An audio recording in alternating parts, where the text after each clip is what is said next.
Api di Bukit Menoreh. Cerita, Esa Mintarja. Audiobook, novel silat. Bab 312.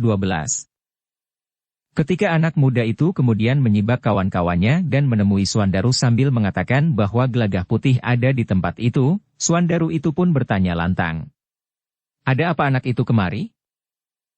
Katanya ia hanya singgah saja. "Ia sedang dalam perjalanan bersama seorang kawannya," jawab anak muda itu. "Aku sedang sibuk," jawab Swandaru.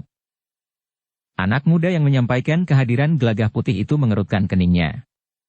Namun dalam pada itu, Pandan Wangilah yang menyahut. "Bukankah gelagah putih itu sepupu Kakang Agung Sedayu?" "Iya," jawab Swandaru.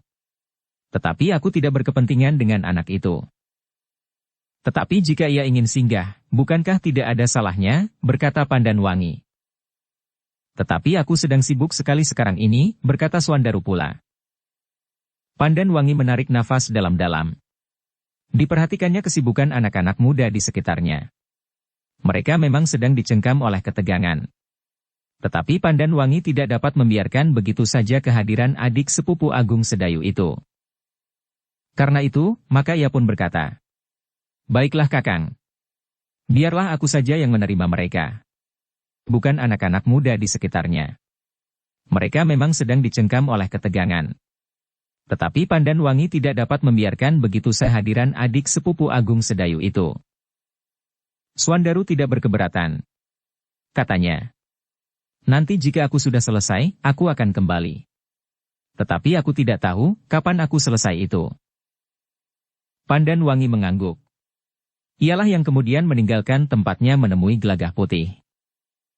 Gelagah putih mengangguk hormat ketika ia melihat Pandan Wangi menghampirinya.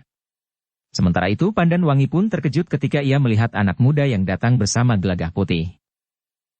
"Aku datang bersama Raden Rangga, Mbokayu," berkata gelagah putih. Pandan Wangilah yang kemudian mengangguk hormat. Dengan nada rendah ia berkata, "Maafkan kami Raden. Kami sedang disibukkan oleh peristiwa yang tidak kami inginkan terjadi di Kademangan ini." "Kami melihatnya," berkata Raden Rangga. "Silahkan jika kalian masih terlalu sibuk." "Kami hanya sekedar singgah," berkata Raden Rangga. "Marilah, kami ingin mempersilahkan Raden dan gelagah putih untuk singgah barang sejenak di Kademangan." Pandan Wangi mempersilahkan. Tetapi Raden Rangga menggeleng. Katanya, "Terima kasih. Kami sedang dalam perjalanan." "Di mana Kakang Swandaru?" "Kakang Swandaru sedang sibuk dengan anak-anak muda itu," jawab Pandan Wangi. "Sampaikan salam kami," berkata Raden Rangga. "Sebenarnya kami memang sedang mengikuti 4 orang yang terbunuh itu untuk mendapat satu petunjuk. Tetapi ternyata mereka telah terbunuh di sini, sehingga kami telah kehilangan tuntunan perjalanan kami." "Oh," Pandan Wangi mengerutkan keningnya. Dengan nada rendah ia berkata, "Maafkan kami Raden. Kami tidak mengetahuinya." "Ya, tidak apa-apa. Kalian memang tidak mengetahuinya," sahut Raden Rangga tergesa-gesa. Lalu katanya, "Baiklah. Aku dan gelagah putih minta diri. Kami hanya ingin menunjukkan diri karena kami sudah berada di Kademangan ini. Sekarang kami akan meneruskan perjalanan kami." "Jadi Raden tidak singgah di Kademangan?" bertanya Pandan Wangi. "Terima kasih," jawab Raden Rangga. "Silahkan menyelesaikan tugas kalian. Kami minta diri." "Maaf Mbokayu," berkata gelagah putih. "Lain kali saja kami akan singgah." Demikianlah, gelagah putih dan Raden Rangga ternyata hanya sekedar menunjukkan dirinya. Ketika mereka kemudian keluar dari padukuhan itu, Raden Rangga berkata, "Sebenarnya aku juga ingin singgah. Tetapi agaknya Swandaru terlalu sibuk, sehingga tidak sempat menemui kita. Karena itu, maka lebih baik kita tidak mengganggunya." Gelagah putih mengangguk-angguk. Ia sadar bahwa agaknya Raden Rangga kurang senang menghadapi sikap Swandaru yang tidak mau menemuinya, betapapun sibuknya. Karena itu, maka lebih baik baginya untuk pergi saja daripada terjadi salah paham. Bahkan Raden Rangga mencoba mengerti bahwa Swandaru memang sedang sibuk. Sementara itu Pandan Wangi telah kembali kepada Swandaru, sehingga Swandaru justru bertanya, "Begitu cepat?" "Mereka tidak singgah." Mereka hanya sekedar menampakkan diri karena mereka telah berada di Sangkal Putung, jawab Pandanwangi. Mereka siapa? Bertanya Swandaru pula. Gelagah Putih dengan Raden Rangga, jawab Pandanwangi. Raden Rangga, ulang Swandaru. Ya. Raden Rangga putra Panembahan Senapati itu, jawab Pandanwangi. Swandaru menjadi berdebar-debar. Dengan ragu ia bertanya, jadi mereka sudah pergi? Iya, jawab Pandanwangi. Mereka telah meneruskan perjalanan mereka. Swandaru menarik nafas dalam-dalam. Katanya, aku tidak tahu bahwa yang datang adalah putra Panembahan Senapati. Tetapi sudahlah. Anak itu sudah terlanjur pergi. Agaknya keduanya memang sedang bertualang. Pandanwangi juga mengatakan bahwa anak-anak muda itu sedang mengikuti keempat orang yang terbunuh itu. Tetapi mereka dapat mengerti, berkata Pandanwangi. Swandaru mengangguk-angguk. Namun kemudian sekali lagi ia berkata, biar sajalah anak itu melakukan petualangan. Kita pernah mendengar apa saja yang pernah dilakukan oleh Raden Rangga. Mudah-mudahan ia tidak melakukan yang aneh-aneh itu di Sangkal Putung, karena aku tentu akan mencegahnya, meskipun ia adalah anak Panembahan Senapati. Ah, desah Pandanwangi. Jawab orang yang dicurigai itu. Aku berkata sebenarnya, desis Swandaru. Anak itu harus dicegah agar tidak semakin menjadi-jadi, sementara ayahandanya tentu akan berterima kasih jika kita membantunya sedikit memberi pelajaran kepada anak itu, agar ia tidak semakin nakal. Justru karena ia merasa tidak ada orang lain yang mampu mencegah segala tingkah lakunya. Tentu bukan begitu, sahut Pandanwangi. Agaknya ia dapat mengerti dan nampaknya tidak senakal cerita yang pernah kita dengar. Karena ia merasa berhadapan dengan kita, jawab Swandaru. Sementara itu agaknya Gelagah Putih sudah dijangkiti oleh penyakitnya pula, karena ia merasa sepupu Agung Sedayu. Pandanwangi termangu-mangu sejenak. Ia mencoba mengingat sikap anak-anak muda itu, baru kemudian ia berkata. Tidak Kakang. Menurut penilaianku mereka bersikap wajar. Agaknya bukan karena mereka berada di hadapan saudara seperguruan kakak sepupunya. Tetapi menurut penilaianku, mereka tidak berbuat atau bersikap tidak seharusnya, sebagaimana sikap mereka sewajarnya. Swandaru mengangguk-angguk. Jawabnya. Mudah-mudahan. Tetapi cerita tentang kenakalan Raden Rangga sudah banyak didengar oleh orang-orang Mataram. Pandanwangi tidak membantah lagi. Apalagi Swandaru pun kemudian telah melangkah pergi, turun dalam kesibukan bersama anak-anak muda Kademangan Sangkal Pulung. Namun mereka tidak terlalu lama berada di tempat itu. Sejenak kemudian mereka pun telah meninggalkan halaman rumah itu dan kembali ke Kademangan, setelah meninggalkan pesan kepada pemimpin pengawal padukuhan itu. Sejenak kemudian 3 ekor kuda telah berderap meninggalkan padukuhan itu. Swandaru, Pandanwangi dan Ki Jagabaya. Dalam pada itu, Raden Rangga dan Gelagah Putih berjalan menyusuri Bulak Panjang. Tanpa mereka sadari, mereka telah menempuh jalan menuju ke padukuhan induk. Karena itu, maka ketika Swandaru, Pandanwangi dan Ki Jagabaya berpacu menuju ke padukuhan induk, mereka telah menempuh jalan itu pula. Raden Rangga terhenti ketika ia mendengar derap kaki kuda. Dengan kening yang berkerut ia berkata, itu tentu mereka. Swandaru, istrinya, dan seorang lagi yang datang bersama mereka. Bagaimana jika kita diminta singgah? Bertanya Gelagah Putih. Tidak usah. Kita bersembunyi saja, agar mereka tidak melihat kita, dan kita tidak usah menjawab sapa mereka, jawab Raden Rangga. Keduanya pun kemudian telah bergeser menepi dan turun ke pematang. Keduanya telah berlindung di balik lanjaran batang kacang panjang yang subur dan berdaun rimbun. Sejenak kemudian maka 3 ekor kuda melintas dengan cepat. Karena ketiganya tidak memperhatikannya, maka mereka pun tidak melihat Raden Rangga dan Gelagah Putih berjongkok di pematang. Demikian 3 ekor kuda lewat, maka Raden Rangga pun berdiri sambil menggeliat. Namun di tangannya tergenggam 3 buah kacang panjang yang masih muda. Sejak kecil aku gemar kacang panjang seperti ini, berkata Raden Rangga. Dan sekarang Raden sudah besar, sahut Gelagah Putih yang berdiri pula sambil mengibaskan pakaiannya. Katanya pula, pakaianku menjadi basah oleh embun yang melekat pada daun lembayung ini. Keduanya pun kemudian telah naik ke jalan pula.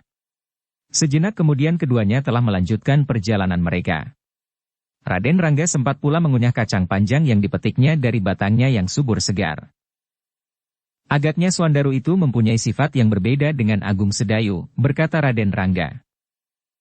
Mungkin, desis Gelagah Putih. Tetapi aku pun tidak terlalu banyak mengenal Kakang Swandaru itu. Raden Rangga menarik nafas dalam-dalam. Namun kemudian katanya, "Heh, apa yang menarik di Kademangan ini?" "Maksud Raden?" bertanya Gelagah Putih. "Apakah di sini ada sesuatu yang pantas untuk dijadikan permainan?" bertanya Raden Rangga pula.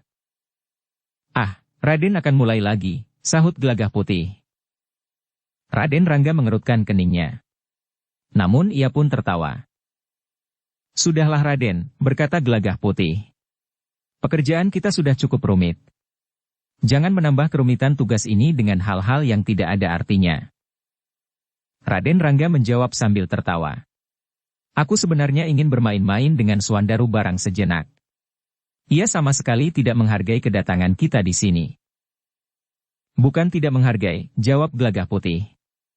"Kakang Swandaru memang sedang sibuk sebagaimana kita lihat. Ia bertanggung jawab atas peristiwa yang baru saja terjadi." Raden Rangga mengangguk-angguk, dengan nada tinggi ia berkata, "Baiklah. Aku tidak akan berbuat apa-apa di Kademangan yang besar ini." Namun Raden Rangga itu telah menarik tongkat pringgadinya yang terselip di punggungnya.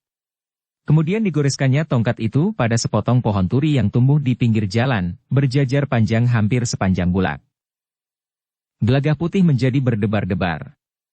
Ia melihat semacam sinar yang meloncat dari ujung tongkat yang menggores batang pohon turi itu. Sementara itu Raden Rangga melakukannya beberapa kali, sehingga lebih dari 20 batang pohon turi telah disentuhnya. Baru kemudian dia menyelipkan lagi tongkatnya di punggungnya. "Apa yang Raden lakukan?" bertanya Gelagah Putih. Raden Rangga tidak menjawab. Namun Gelagah Putihlah yang kemudian berhenti. "Kenapa kau berhenti?" bertanya Raden Rangga. "Aku ingin melihat akibat sentuhan tongkat Raden itu," jawab Gelagah Putih. "Sudahlah. Tidak apa-apa," jawab Raden Rangga. "Aku akan menunggu sampai aku melihat akibatnya meskipun sampai pagi sekalipun," jawab Gelagah Putih pula.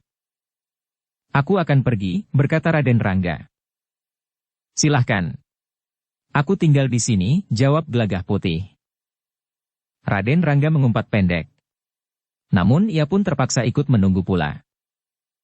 Sebenarnya lah akibat sentuhan tongkat Raden Rangga itu pun segera terlihat. Daun pohon turi yang batangnya tergores tongkat Raden Rangga itu menjadi layu saat itu pula. Jantung Gelagah Putih menjadi berdebar-debar. Justru karena ia melihat dalam keremangan malam pohon-pohon turi itu menjadi layu, maka ia pun telah melangkah mendekat. Gelagah Putih telah mengamati batang-batang pohon turi yang tergores oleh ujung tongkat Raden Rangga. Bekas sentuhan tongkat Raden Rangga itu telah memberikan bekas yang mendebarkan. Batang pohon turi itu bagaikan telah terbakar. Bukan hanya pada bekas sentuhan, tetapi beberapa depa dari permukaan tanah memanjat ke atas. "Raden," berkata Gelagah Putih. "Raden telah meninggalkan bekas yang kurang mapan di Kademangan ini." Raden Rangga menarik nafas dalam-dalam. Katanya, "Maaf Gelagah Putih. Kadang-kadang aku memang tidak mampu mengendalikan diri. Bahkan kadang-kadang aku sulit untuk mengetahui gejolak perasaanku sendiri, sehingga aku merasa asing dengan diriku sendiri." Gelagah Putih termangu-mangu sejenak. Pengakuan Raden Rangga itu membuatnya ragu-ragu untuk mempersalahkannya lebih jauh lagi. Bahkan justru karena itu ia berkata, "Sudahlah. Mudah-mudahan untuk selanjutnya Raden sempat mempertimbangkan tingkah laku Raden. Niatku sudah tumbuh sejak aku mulai melakukan hal-hal yang dianggap kurang wajar," jawab Raden Rangga. "Tetapi aku tidak mampu mengeterapkannya dalam tingkah lakuku. Sesuatu kadang-kadang melonjak di dalam hati tanpa terkuasai. Dan aku menjadi sangat prihatin karenanya." Gelagah Putih mengangguk-angguk kecil. Ia sudah lama bergaul dengan Raden Rangga. Karena itu, maka seharusnya ia sudah mengetahuinya bahwa hal seperti itu memang terjadi di dalam diri anak muda itu. Sebagaimana dikatakannya, bahwa ia kadang-kadang merasa asing dengan dirinya sendiri. Ketika Gelagah Putih kemudian melihat Raden Rangga itu menunduk dan mengesankan penyesalan yang sangat dalam, maka ia pun berkata, "Sudahlah Raden. Kita tinggalkan Kademangan ini. Apakah menurut pendapatmu, sebaiknya aku singgah di Kademangan dan mohon maaf kepada Ki Demang dan Suandaru?" bertanya Raden Rangga. "Tidak perlu Raden," jawab Gelagah Putih yang mencemaskan kemungkinan bahwa justru akan terjadi salah paham. "Baiklah," berkata Raden Rangga. "Kita pergi keluar dari Kademangan ini." Gelagah Putih mengangguk-angguk. Sementara itu keduanya pun telah melanjutkan perjalanan keluar dari Kademangan Sangkal Putung. Bahkan terdapat kesan pada Raden Rangga, bahwa ia merasa sangat tergesa-gesa, seakan-akan ia menjadi ketakutan bahwa kesalahannya sempat dilihat orang. Gelagah Putih mencoba memperhatikan sikap Raden Rangga. Memang sudah terjadi beberapa perubahan. Tetapi ledakan-ledakan perasaan masih terjadi di dalam dirinya yang pribadinya kadang-kadang berloncatan dari yang satu ke yang asing itu. Malam itu, ternyata banyak juga anak-anak muda yang ternyata kemudian lewat di jalan yang di pinggirnya ditumbuhi pohon turi berjajar hampir di sepanjang bulak. Pohon turi yang di musim berbunga memberikan bunganya bagi orang-orang di padukuhan sebelah menyebelah. Karena banyak orang yang menyukai bunga turi yang dibumbui dengan sejenis sambal kacang tanah. Tetapi anak-anak muda yang hilir mudik dalam kesibukan mereka itu sama sekali tidak menghiraukan apa yang telah terjadi dengan pohon-pohon turi itu. Namun di pagi hari berikutnya, maka beberapa orang mulai melihat keanehan itu. Lebih dari 20 batang pohon turi menjadi layu. Batangnya bagaikan terbakar di pangkalnya hingga beberapa depa. Kulit batangnya menjadi hangus, sementara itu daunnya pun menjadi layu. Beberapa orang mulai mengerumuni pohon turi itu. Semakin lama semakin banyak, sehingga akhirnya 2 orang pengawal telah pergi ke padukuhan induk, memberikan laporan tentang keanehan yang terjadi pada beberapa batang pohon turi itu. "Apalagi yang terjadi?" geram Suandaru. "Keempat mayat itu masih belum dikuburkan. Sekarang ada lagi keanehan tentang pohon-pohon turi itu. Apakah kalian tidak dapat mencari pemecahan untuk pohon turi itu, sehingga aku pula yang harus pergi ke sana?" "Satu keanehan telah terjadi," sahut salah seorang dari kedua pengawal itu. "Satu hal yang belum pernah kami lihat sebelumnya." Pandan Wangilah yang kemudian berkata, "Marilah Kakang. Sebaiknya kita melihatnya. Mungkin memang tidak berarti. Tetapi mungkin teka-teki itu perlu jawaban." Suandaru yang masih merasa letih itu pun kemudian telah mempersiapkan diri. Kemudian bersama Pandan Wangi keduanya telah berkuda menuju ke tempat yang ditunjuk oleh para pengawal itu. Di sebelah padukuhan yang semalam diributkan oleh 4 orang perampok yang telah terbunuh itu. Orang-orang yang menyaksikan keanehan itu pun telah menyibak ketika mereka melihat Suandaru dan Pandan Wangi meloncat turun dari kuda mereka. Ketika keduanya kemudian mendekati pohon-pohon turi itu, mereka pun ternyata juga menjadi heran. Dengan nada rendah Pandan Wangi berdesis, "Aneh. Tentu bukan karena disambar petir." "Tentu tidak," jawab Suandaru. "Jika pohon-pohon ini disambar petir, tentu bagian ujungnya lah yang menjadi parah. Bukan pokok batangnya. Bahkan tidak akan mungkin sekaligus sekian banyak pohon menjadi layu." Untuk beberapa saat mereka berteka-teki. Namun tiba-tiba seperti meledak Suandaru berkata, "Raden Rangga. Tentu pokal anak itu."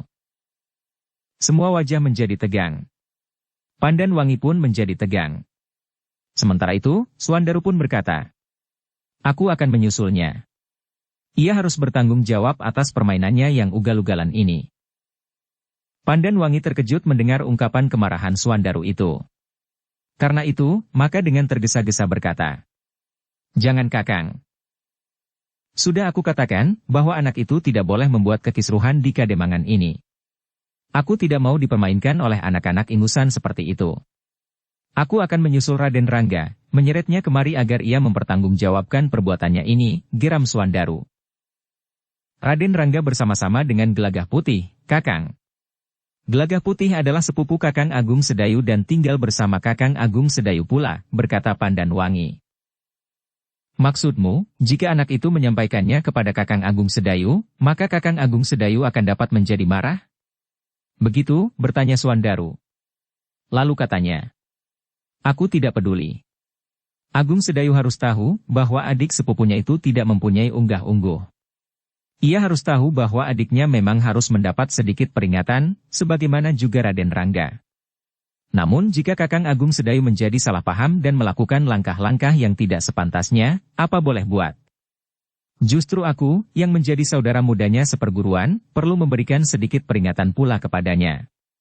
Meskipun aku dalam perguruan lebih muda, tetapi aku sanggup untuk melakukannya. Pandan Wangi menarik nafas dalam-dalam.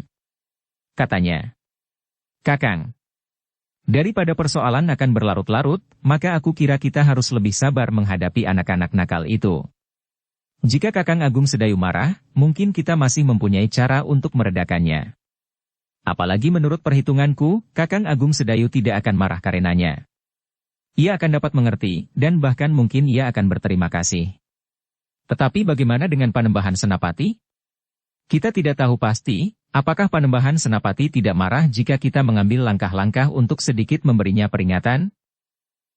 Tetapi anak itu harus diberi peringatan. Pada satu saat ia harus menghadapi satu kenyataan bahwa ia tidak dapat berbuat sesuka hatinya, berkata Swandaru. Aku sependapat Kakang. Tetapi kita harus tahu akibat yang mungkin timbul. Jika Panembahan Senapati tidak berkenan di hatinya, maka persoalannya akan menjadi berkepanjangan, berkata Pandan Wangi. Selain itu, jika Kakang menyusul, Kakang akan menyusul kemana? Tidak seorang pun dapat menunjukkan arah kepergian anak-anak itu, berkata Pandan Wangi pula. Swandaru mengerutkan keningnya. Kata-kata Pandan Wangi yang terakhir memang memberikan persoalan kepadanya, kemana ia harus menyusul. Karena itu, maka Swandaru itu pun menggeram. Namun ia pun kemudian berkata, Kau benar Pandan Wangi. Mungkin sehari ini aku belum dapat menemukan mereka. Karena itu, maka urungkan saja niatmu itu Kakang, berkata Pandan Wangi pula. Swandaru mengangguk-angguk. Meskipun demikian ia masih bergumam. Jika aku mengurungkan niatku, bukan karena aku tidak ingin memberikan peringatan kepada kedua anak-anak ugal-ugalan itu. Tetapi karena aku tidak mempunyai waktu untuk mencarinya. Pandan Wangi menarik nafas. Tetapi ia tidak menyahut lagi. Namun justru karena itu, maka Swandaru ternyata mempunyai waktu untuk memperhatikan beberapa pohon turi yang batangnya bagaikan terbakar itu. Bersama Pandan Wangi ia melihat batang-batang yang hangus dari pangkal batangnya sampai beberapa depa memanjat ke atas.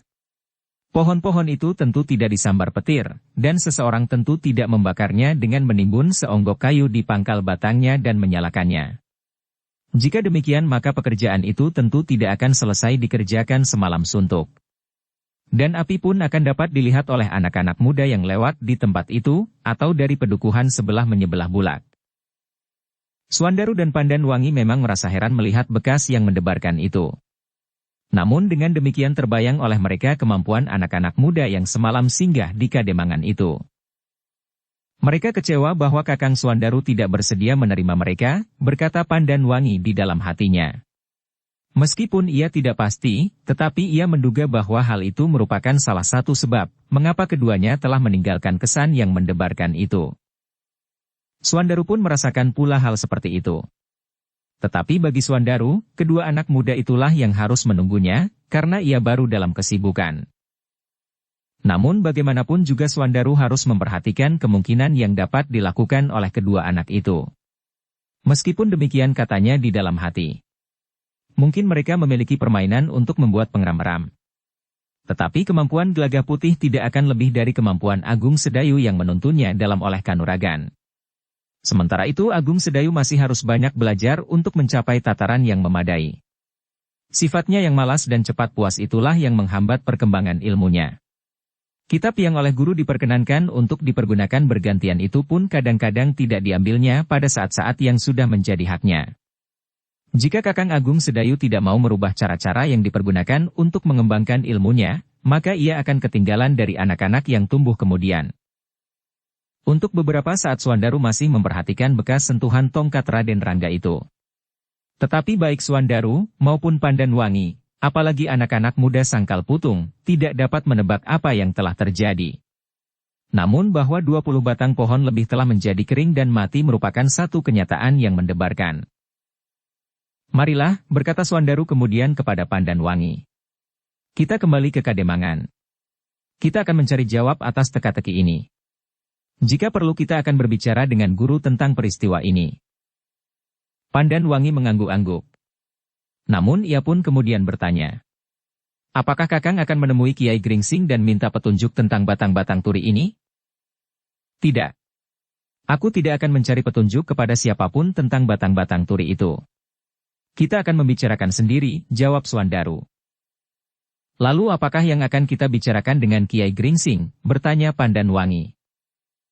Aku akan berbicara tentang Gelagah Putih, berkata Swandaru. Apakah yang sebaiknya kita lakukan atas anak itu?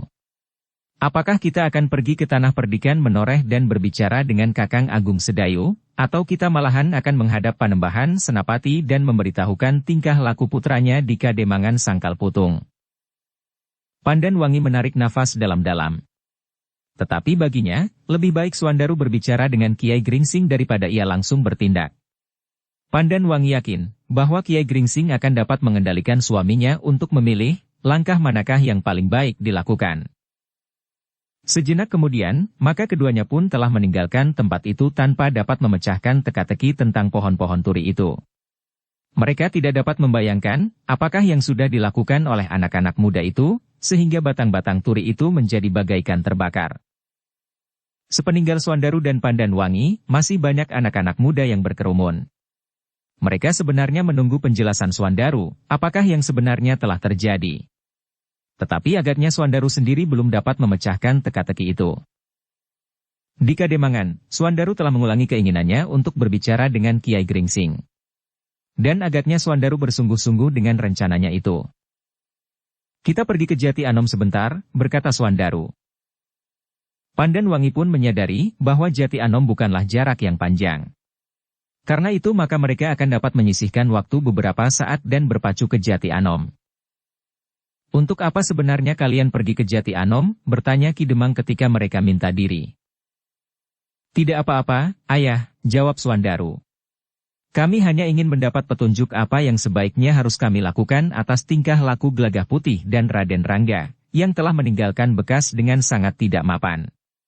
Apalagi bagi Gelagah Putih, karena aku adalah saudara seperguruan kakak sepupunya. Ki Demang menarik nafas dalam-dalam. Tetapi ia tidak mencegah anaknya. Seperti Pandan Wangi, ia berpikir lebih baik Swandaru berbicara dengan Kiai Gringsing daripada ia dengan tergesa-gesa telah mengambil tindakan sendiri. Namun sebelum berangkat, Swandaru telah memberikan beberapa pesan kepada para pemimpin pengawal Kademangan agar mereka berhati-hati. Peristiwa yang terjadi semalam mungkin masih akan mempunyai ekor. Tetapi aku tidak lama.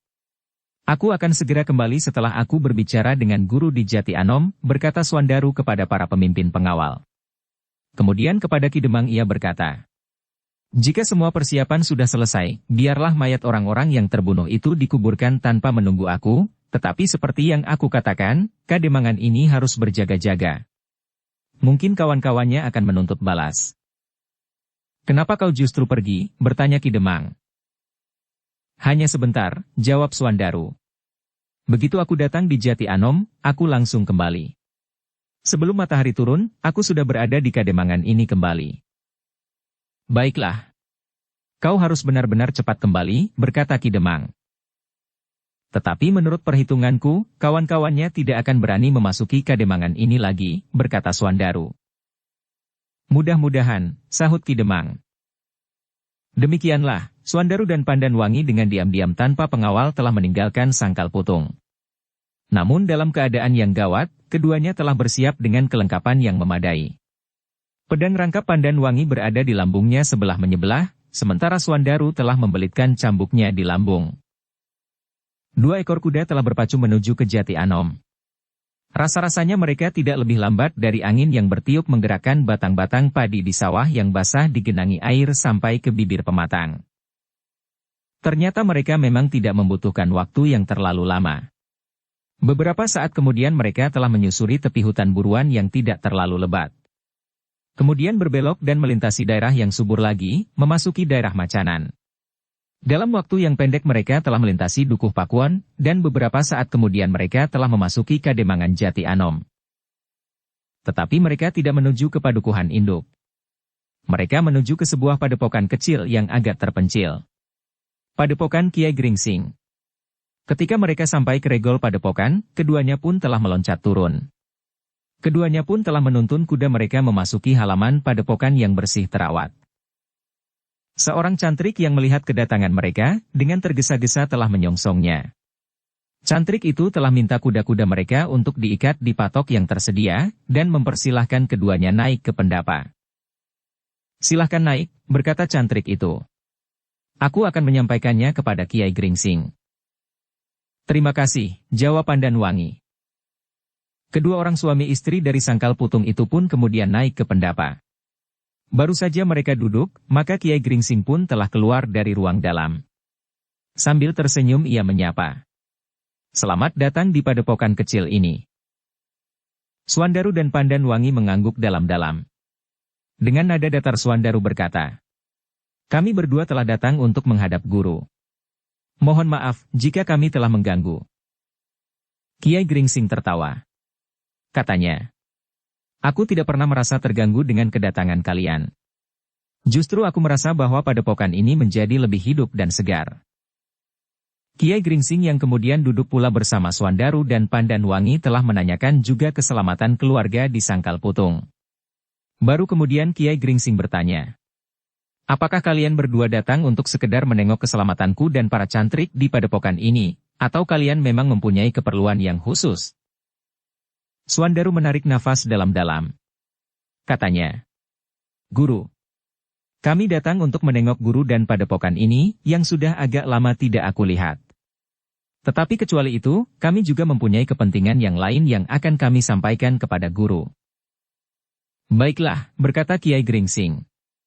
"Jika kalian tidak tergesa-gesa, biarlah nanti saja kalian menyampaikan kepentingan kalian. Kalian dapat beristirahat dan melihat-lihat padepokan yang sudah lama tidak kau lihat ini." "Maaf guru," berkata Suandaru. "Aku tidak akan lama di sini. Di Sangkal Putung semalam telah terjadi satu keributan, sehingga aku tidak boleh terlalu lama meninggalkannya." "Oh," Kiai Gringsing mengangguk-angguk. "Jika demikian, baiklah. Tetapi biarlah kalian menunggu minuman panas yang sudah dibuat oleh para cantrik." Suandaru tidak menolak, mereka berdua tidak dapat segera menyampaikan persoalan mereka. Bahkan Kiai Gringsing telah berbicara tentang sawah yang ada di sekitar padepokan, yang digarap para cantrik dan menghasilkan padi yang baik. Sementara Pategalan pun memberikan beberapa jenis palawija dan buah-buahan. Namun ketika mereka sudah minum minuman panas dan sekedar makan makanan yang dihidangkan para cantrik, Suandaru itu pun berkata, "Guru, kami mohon untuk diizinkan menyampaikan persoalan yang kami bawa kemari. Persoalan yang kami anggap penting, sehingga karena itu, maka kami telah meninggalkan Kademangan yang justru sedang dalam kesibukan." Kiai Gringsing menarik nafas dalam-dalam. Namun ia pun kemudian mengangguk-angguk sambil berkata, "Baiklah Suandaru. Katakanlah." Suandaru pun kemudian menceritakan apa yang telah terjadi di Kademangan Sangkal Putung. 4 orang terbunuh, meskipun tidak ada kesengajaan untuk membunuh. Namun karena mereka memiliki ilmu yang tinggi, maka Suandaru dan Pandan Wangi tidak mempunyai pilihan lain atas mereka itu. Kiai Gringsing mengangguk-angguk. Dengan nada rendah ia berkata, "Membunuh seharusnya dilakukan jika memang tidak ada pilihan lain. Selama masih ada pilihan lain, maka membunuh bukannya cara yang terbaik untuk memecahkan persoalan." "Kami mengerti guru," jawab Suandaru. "Yang kami hadapi memang sulit untuk menghindari pembunuhan itu, jika kami sendiri justru tidak mau terbunuh." Kiai Gringsing berdesis. "Ya Suandaru, itu termasuk tidak ada pilihan lain bagimu." "Ya guru," jawab Suandaru. "Kami melakukannya setelah usaha kami menundukkan mereka tidak berhasil." Kiai Gringsing mengangguk-angguk pula, sementara itu Suandaru telah menceritakan pula kehadiran Gelagah Putih dan Raden Rangga di Kademangan Sangkal Putung. "Oh," Kiai Gringsing mengangguk-angguk. "Jadi anak-anak itu singgah di Sangkal Putung?" "Ya guru," jawab Suandaru. "Itulah yang paling penting yang ingin kami tanyakan kepada guru." "Tentang kedua orang anak itu," bertanya Kiai Gringsing. "Ya, guru. Kami ingin bertanya pendapat guru tentang anak-anak itu. Apakah yang sebaiknya aku lakukan? Raden Rangga adalah putra Panembahan Senapati, sedangkan Gelagah Putih adalah sepupu saudara seperguruanku, Agung Sedayu, sahut Suandaru. Jadi bagaimana dengan mereka? Bertanya Kiai Gringsing pula. Guru, berkata Suandaru. Aku tidak senang bahwa mereka berdua telah melakukan tindakan yang menyinggung perasaan kami, para pengawal Sangkal Putung. Mereka menunjukkan satu perbuatan yang sangat sombong. Seakan-akan tidak ada orang lain yang mampu berbuat sebagaimana mereka lakukan. Ah, Kiai Gringsing berdesah. Bukankah mereka hanya anak-anak saja? Anak-anak yang memang masih belum mempunyai pertimbangan yang baik atas tingkah laku mereka. Justru mereka masih anak-anak, jawab Suandaru. Mereka harus mendapat peringatan. Nah, yang ingin kami tanyakan kepada guru, bagaimana aku memberikan peringatan kepada mereka? Apakah kami harus pergi ke tanah perdikan Menoreh, melaporkan kepada Kakang Agung Sedayu bahwa sepupunya telah melakukan tindakan yang tidak terpuji? Demikian pula menghadap Panembahan Senapati, atau kami harus bertindak sendiri atas anak-anak itu? Kiai Gringsing termangu-mangu sejenak. Namun kemudian katanya, mereka adalah anak-anak, Suandaru. Agaknya persoalannya jangan menjadi besar sehingga menyangkut sanak kadangnya. Jika demikian, guru cenderung agar aku langsung sedikit memberi pelajaran kepada anak-anak itu, berkata Suandaru. Kiai Gringsing menyahut dengan hati-hati. Jangan tergesa-gesa Suandaru. Tetapi apakah sebenarnya yang telah dilakukan oleh anak-anak itu? Suandaru termangu-mangu. Namun ia pun kemudian melaporkan apa yang telah dilakukan oleh Gelagah Putih dan Raden Rangga. Kiai Gringsing mendengarkan keterangan yang dikatakan oleh Suandaru tentang lebih dari 20 batang pohon turi yang pangkalnya telah terbakar. Kiai Gringsing menarik nafas dalam-dalam. Kemudian katanya, tentu Raden Rangga yang melakukan. Bukan Gelagah Putih. Gelagah Putih masih belum memiliki ilmu sampai setinggi itu. Tetapi mereka berdua, jawab Suandaru. Siapapun yang melakukannya, namun Gelagah Putih aku anggap terlibat dalam permainan ini. Dukung channel Novel Silat dengan subscribe, follow, like, komen dan share. Kiai Gringsing mengangguk-angguk. Namun kemudian katanya, Suandaru, Raden Rangga memang seorang anak yang sangat dipengaruhi oleh lonjakan-lonjakan perasaannya. Tetapi ia menyesali perbuatannya Suandaru. Bagaimana Kiai tahu bahwa anak itu menyesali perbuatannya? Bertanya Suandaru. Kiai Gringsing termangu-mangu sejenak. Namun kemudian katanya, baiklah aku berterus terang. Anak-anak itu ada di sini sekarang. Ada di sini? Bertanya Suandaru. Ya. Mereka ada di sini. Sebenarnya mereka tidak ingin singgah di padepokan ini, karena mereka sedang dalam perjalanan ke timur. Beberapa saat yang lalu, mereka pernah juga datang untuk minta beberapa petunjuk tentang perjalanan mereka. Dan mereka pun telah minta diri, serta mengatakan bahwa mereka tidak akan singgah. Tetapi karena peristiwa yang dilakukan oleh Raden Rangga di Sangkal Putung itu, maka mereka ternyata singgah pula ke padepokan ini. Sebenarnya mereka telah merasa bersalah. Suandaru menarik nafas dalam-dalam. Namun dengan nada rendah ia berkata, hanya mengaku bersalah saja. Kiai Gringsing mengerutkan keningnya. Sementara Pandan Wangi menyela. Itu sudah cukup Kakang. Jika mereka sudah merasa bersalah, maka itu berarti bahwa mereka tidak akan melakukannya lagi di Sangkal Putung. Bagiku, orang yang bersalah, meskipun ia sudah merasa bersalah, harus dihukum, berkata Suandaru. Aku kira itu tidak perlu Kakang, berkata Pandan Wangi. Karena yang mereka lakukan bukan kejahatan, tetapi sekedar kenakalan anak-anak. Tetapi akibat dari perbuatannya, seluruh Kademangan menjadi gelisah, berkata Suandaru. Baiklah Suandaru, berkata Kiai Gringsing. Biarlah anak-anak itu menemuimu dan minta maaf kepadamu. Suandaru termangu-mangu sejenak. Namun Pandan Wangilah yang menjawab. Baiklah Kiai. Jika anak-anak itu bersedia minta maaf kepada Kakang Suandaru, maka aku kira persoalannya telah selesai. Suandaru yang tidak sempat menjawab hanya berdesis saja. Tetapi ia tidak menyangkal pernyataan Pandan Wangi. Aku akan memanggil mereka, berkata Kiai Gringsing kemudian, sambil beringsut dari tempat duduknya. Sejenak kemudian, maka Kiai Gringsing telah kembali bersama Raden Rangga dan Gelagah Putih. Kedua anak muda yang berjalan di belakang Kiai Gringsing dari ruang dalam itu menundukkan kepala mereka, sementara Suandaru memandang mereka dengan tajamnya. Di punggung Raden Rangga nampak mencuat tongkat pringgadingnya yang diselipkan pada ikat pinggangnya di arah punggung. Kedua anak muda itu pun kemudian duduk di sebelah Kiai Gringsing. Keduanya masih menundukkan kepalanya. Mereka nampaknya benar-benar telah merasa bersalah. Pandan Wangi yang memandangi kedua anak muda itu justru tersenyum. Keduanya masih terlalu muda. Lebih-lebih Raden Rangga. Sehingga kenakalan mereka bukannya sesuatu yang berlebihan. Namun bahwa mereka telah melakukan satu hal yang sulit ditebak, itulah yang sangat menarik perhatian. Kiai Gringsinglah yang kemudian berkata, "Nah, inilah anak-anak itu." Mereka terpaksa singgah lagi ke padepokan ini karena perasaan bersalah yang menekan jantung mereka. Seandainya kalian tidak datang ke padepokan pagi ini, kedua anak ini sudah berpesan kepadaku untuk menyampaikan permintaan maafnya kepada kalian berdua. Lalu Kiai Gringsing pun berkata kepada Raden Rangga, "Raden, adalah kebetulan bahwa Suandaru suami istri datang ke padepokan ini. Karena itu, sebaiknya Raden sendirilah yang mengatakan kepada keduanya permintaan maaf itu." Raden Rangga menjadi gelisah. Namun kemudian katanya dengan suara sendat, "Kakang Suandaru."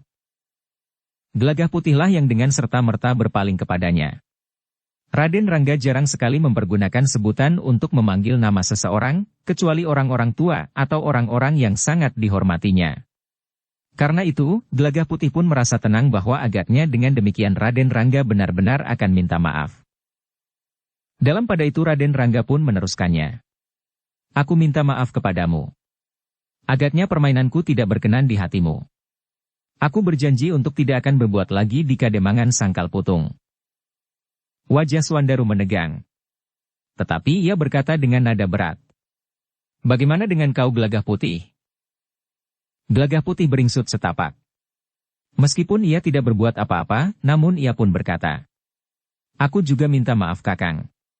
Aku pun tidak akan mengganggu lagi ketenangan Kademangan Sangkal Putung." Suandaru mengangguk-angguk. Tetapi suaranya masih dalam nada berat. "Sebenarnya lah kesalahan kalian tidak cukup hanya dengan sekedar permintaan maaf saja. Kesalahan harus dihukum. Tetapi mengingat bahwa Raden Rangga adalah putra Panembahan Senapati, dan Gelagah Putih adalah sepupu saudara seperguruanku, maka aku dapat memberikan maaf kepada kalian, tetapi kalian harus menjelaskan kepada orang-orang Sangkal Putung, apa yang telah kalian lakukan itu, sehingga orang-orang Sangkal Putung tidak selalu merasa gelisah karena perbuatan kalian itu." Raden Rangga mengerutkan keningnya. Ia tidak mengerti apa yang harus dilakukan untuk menjelaskan apa yang sudah terjadi. Karena itu maka di luar sadarnya Raden Rangga berpaling ke arah Kiai Gringsing yang menarik nafas dalam-dalam. Namun Kiai Gringsing tanggap akan maksud Raden Rangga. Ia memerlukan bantuan untuk menjawab. Karena itu, maka Kiai Gringsing pun kemudian berkata, "Suandaru, permintaanmu agak sulit dilakukan oleh Raden Rangga. Bagaimana ia dapat menjelaskan apa yang sudah dilakukan? Mungkin Raden Rangga dapat mengatakan bahwa ia telah melakukannya tanpa maksud apa-apa. Tetapi sudah tentu tidak untuk melakukannya di hadapan orang-orang Sangkal Putung sekedar untuk menenteramkan hati mereka. Jika untuk menenangkan hati orang-orang Sangkal Putung Raden Rangga harus melakukannya lagi untuk membuktikan bahwa hal itu tidak perlu menggelisahkan mereka, maka Raden Rangga justru harus menyombongkan dirinya di hadapan banyak orang." "Tetapi Guru," berkata Suandaru, "dengan melihat langsung, maka orang-orang Sangkal Putung tidak akan selalu terheran-heran, bahkan ketakutan bahwa hal yang tidak wajar telah terjadi." Kiai Gringsing menarik nafas dalam-dalam. Namun kemudian katanya, "Aku tidak sependapat dengan kau Suandaru. Kau sajalah yang mengatakan kepada orang-orang Sangkal Putung, bahwa Raden Rangga telah melakukannya tanpa maksud apa-apa, dan bahwa Raden Rangga dan Gelagah Putih sudah minta maaf kepadamu. Kau pun tidak perlu menemui Agung Sedayu untuk melaporkan tingkah laku saudara sepupunya.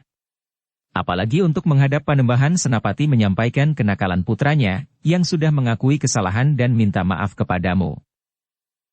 Gelagah Putih menjadi tegang pula. Jika Swandaru memaksa Raden Rangga untuk datang lagi ke Sangkal Putung, maka yang dilakukannya mungkin akan berbeda. Sikap Raden Rangga pun mungkin akan berubah pula. Namun ternyata bahwa bukan saja Gelagah Putih yang menjadi berdebar-debar, tetapi juga Pandanwangi. Ia kenal kekerasan hati suaminya, sehingga mungkin memang akan dapat timbul salah paham. Seandainya tidak dengan Panembahan Senapati, mungkin dengan Agung Sedayu. Tetapi ternyata bahwa pengaruh Kiai Gringsing atas muridnya cukup besar, sehingga ternyata bahwa Swandaru tidak memaksakan niatnya untuk membawa Raden Rangga ke Sangkal Putung. Bagaimanapun juga Kiai Gringsing adalah gurunya. Baiklah guru, berkata Swandaru kemudian. Jika guru memang menghendaki demikian, maka aku pun tidak akan berkeberatan. Aku akan menyampaikannya kepada orang-orang Sangkal Putung, bahwa kedua anak-anak itu sudah minta maaf. Sementara yang dilakukannya itu bukan sejenis ilmu sihir atau ilmu hitam yang lain, meskipun aku tidak tahu, apa yang dapat aku katakan tentang bekas-bekas yang terdapat di batang pohon turi itu. Kiai Gringsing termangu-mangu. Swandaru pun tentu menemui kesulitan untuk dapat mengatakan apa yang telah terjadi dengan pohon-pohon turi itu. Tetapi memang lebih baik bahwa Raden Rangga tidak perlu datang, menjelaskan dan menunjukkan bahwa yang terjadi itu bukan apa-apa. Sementara itu, Swandaru pun berkata, "Nah, jika demikian aku akan segera kembali ke Sangkal Putung. Meskipun aku ingin berbuat lebih banyak dari yang guru maksudkan, tetapi karena guru tidak menyetujuinya, maka aku pun akan mengurungkannya." Namun demikian, kedua anak muda itu benar-benar harus menjadi jera. Mereka tidak boleh berbuat sekehendak hatinya dimanapun, bukan hanya di Sangkal Putung. Aku yakin bahwa Panembahan Senapati pun tidak senang mendengar laporan tentang tingkah laku Raden Rangga, karena hal itu akan dapat menggoncangkan wibawa Panembahan Senapati. Juga tingkah laku Gelagah Putih pun tidak akan menyenangkan Kakang Agung Sedayu. Jika aku menyampaikan persoalan ini kepada Kakang Agung Sedayu, dan Kakang Agung Sedayu menjadi salah paham, maka Kakang Agung Sedayu tentu sudah kebelingar. Aku mengerti Swandaru, potong Kiai Gringsing. Kau benar. Akulah yang akan memberitahukannya, bukan saja kepada Agung Sedayu yang mengasuhnya, tetapi juga kepada Ki Widura. Gelagah Putih memang harus mendapat peringatan. Demikian pula Raden Rangga. Meskipun barangkali aku tidak akan berani menyampaikannya kepada Panembahan Senapati, namun aku akan dapat menyampaikannya kepada Ki Juru Martani yang bergelar Ki Patih Mandaraka. Swandaru mengangguk-angguk. Dengan nada datar ia berkata, "Baiklah guru. Segala sesuatunya kami serahkan kepada guru." Tentang kedua orang anak itu, bertanya Kiai Gringsing. "Ya guru. Kami ingin bertanya pendapat guru tentang anak-anak itu. Apakah yang sebaiknya aku lakukan?" Raden Rangga adalah putra Panembahan Senapati. Pandanwangi yang tegang menarik nafas dalam-dalam. Ia merasa terlepas dari beban perasaan yang berat karena sikap suaminya. Namun ketika Swandaru tidak lagi bersikap keras, maka rasa-rasanya ketegangan itu pun mulai menjadi lunak. Namun dalam pada itu, selagi keadaan mereda, tiba-tiba saja wajah Swandarulah yang menjadi tegang. Bahkan kemudian dengan nada keras ia berkata, "Raden, aku sudah terlalu banyak mengalah. Sekarang agaknya Raden memang ingin menunjukkan bahwa Raden memiliki ilmu yang tidak terlawan. Namun jika memang demikian, Raden seharusnya mendapat sedikit pelajaran langsung di lapangan. Tidak hanya sekedar dilaporkan kepada Ki Patih Mandaraka atau Panembahan Senapati sekalipun." Raden Rangga terkejut. Bahkan semua orang menjadi terkejut karenanya. Sehingga hampir di luar sadarnya Raden Rangga bertanya, "Aku kenapa?" Semua orang memandang Raden Rangga. Tetapi anak muda itu pun terheran-heran melihat sikap Swandaru yang memandanginya dengan sorot mata yang menyala. Sebaiknya Raden mengatakan terus terang, apakah Raden memang mencoba Swandaru geni, bertanya Swandaru. Ketegangan yang sudah mereda itu tiba-tiba telah memanjat naik. Bahkan suasana benar-benar menjadi panas ketika Swandaru beringsut maju sambil menuding Raden Rangga. "Raden jangan mencoba menakut-nakuti aku. Jika aku surut dari tuntutanku, bukan karena aku takut kepada Raden, tetapi karena aku menghormati guruku." Raden Rangga masih nampak kebingungan. Demikian pula Gelagah Putih dan bahkan juga Kiai Gringsing. Sementara itu Pandanwangi yang terkejut dengan serta-merta bergeser pula mendekati suaminya. Memegang lambungnya sambil berkata lembut. Kakang, tenanglah sedikit. Apa yang terjadi? Lihat, geram Suandaru sambil menunjuk ompak di sebelah tempat duduk Raden Rangga. Semua orang memandang ke arah jari telunjuk Suandaru. Kiai Gringsing pun menjadi berdebar-debar karenanya. Namun melihat wajah Raden Rangga, Kiai Gringsing yakin bahwa ia telah melakukannya dengan tidak sengaja. Gelagah Putih pun kemudian melihatnya pula. Semula ia sama sekali tidak memperhatikan apa yang telah dilakukan Raden Rangga, sehingga ia pun berdesis. Raden telah melakukannya. Raden Rangga sendiri ternyata terkejut melihat akibat permainannya. Namun dengan gagap ia berkata, Tetapi aku tidak sengaja. Aku tidak bermaksud apa-apa. Aku hanya sekedar ingin mengendorkan ketegangan di dalam dadaku. Tetapi dengan cara itu, Raden nampaknya ingin mengatakan bahwa Raden memang memiliki kemampuan tidak terlawan, sehingga apa yang Raden lakukan di sangkal putung itu telah Raden lengkapi dengan permainan Raden itu. Sudahlah, berkata Kiai Gringsing. Nampaknya Raden Rangga benar-benar tidak sengaja. Ia memang sedang berusaha untuk mengatasi gejolak di dalam dirinya, sehingga tanpa disengaja ia telah melakukannya. Gelagah Putih yang berdebar-debar itu pun melihat beberapa lubang sebesar jari Raden Rangga sedalam kerat jari-jari telunjuknya. Agaknya untuk mengatasi ketegangan di dalam dirinya, Raden Rangga telah menusuk ompak pendapa padepokan Kiai Gringsing dengan jari-jarinya beberapa kali, sehingga sedalam satu kerat jari telunjuknya itu. Namun yang mendebarkan adalah karena ompak yang menjadi alas tiang pendapa padepokan itu dibuat dari batu yang dibentuk secara khusus. Agaknya pada saat-saat Raden Rangga terpekur di sebelah tiang pendapa itu, tangannya telah bermain-main, sekedar untuk mengimbangi perasaannya yang tertahan, tanpa maksud tertentu. Ia sama sekali tidak menduga bahwa yang dilakukannya itu akan dapat mengundang persoalan baru. Wajah Suandaru masih menegang. Dengan suara tertahan ia berkata, Aku belum pernah merasa ditantang dengan cara seperti ini. Aku merasa bahwa seharusnya aku melayaninya dan menunjukkan kepada Raden Rangga, bahwa permainannya itu dapat menjebaknya. Untunglah jika ia berhadapan dengan orang-orang yang hanya sekedar ingin memberinya sedikit pelajaran agar ia menjadi jera, tetapi mungkin ia akan bertemu dengan orang-orang yang benar-benar merasa tersinggung dan merasa direndahkan. Wajah Raden Rangga menjadi semburat merah. Gelagah Putih yang kemudian mendahuluinya berkata, Kakang Suandaru, aku yakin bahwa Raden Rangga tidak bermaksud apa-apa. Seperti yang dikatakan oleh Raden Rangga sendiri serta Kiai Gringsing, bahwa Raden Rangga sekedar ingin mengurangi ketegangan di dalam dirinya. Sudahlah Kakang, berkata Pandan Wangi. Jangan terlalu cepat dibakar oleh perasaanmu yang melonjak-lonjak itu. Mereka adalah anak-anak yang belum mampu membuat pertimbangan-pertimbangan yang jauh. Mereka adalah anak-anak yang masih dipengaruhi oleh gejolak perasaan mereka sesaat. Dan sebaiknya kita tidak menjadikan diri kita anak-anak pula. Aku ingin memberi mereka peringatan. Justru sikap seorang dewasa terhadap anak-anak, sahut Suandaru. Kita serahkan saja semuanya kepada Kiai Gringsing, berkata Pandan Wangi. Biarlah Kiai Gringsing memperlakukan mereka sebagaimana baiknya. Suandaru menarik nafas dalam-dalam. Namun kemudian katanya, baiklah jika aku harus mengalah lagi. Aku masih dapat berpikir bening, justru karena aku berada di hadapan guruku. Aku pun masih menghargai sangat tinggi orang-orang yang akan tersentuh karena peristiwa ini.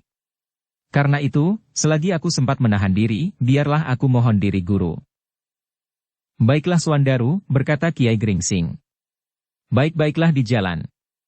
Untuk selanjutnya berusahalah untuk menjelaskan persoalannya kepada orang-orang sangkal putung. Mereka tidak perlu gelisah, karena sebenarnya lah tidak terjadi apa-apa. Pandan Wangi pun rasa-rasanya menjadi tergesa-gesa. Karena itu maka ia pun telah mohon diri pula. Kami mohon doa restu, Kiai.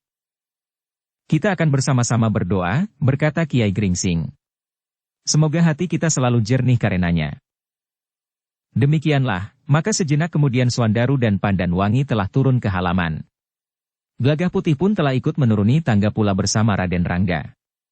Namun Gelagah Putih yang berdebar-debar itu mendengar nafas Raden Rangga yang tertahan-tahan oleh gejolak perasaannya.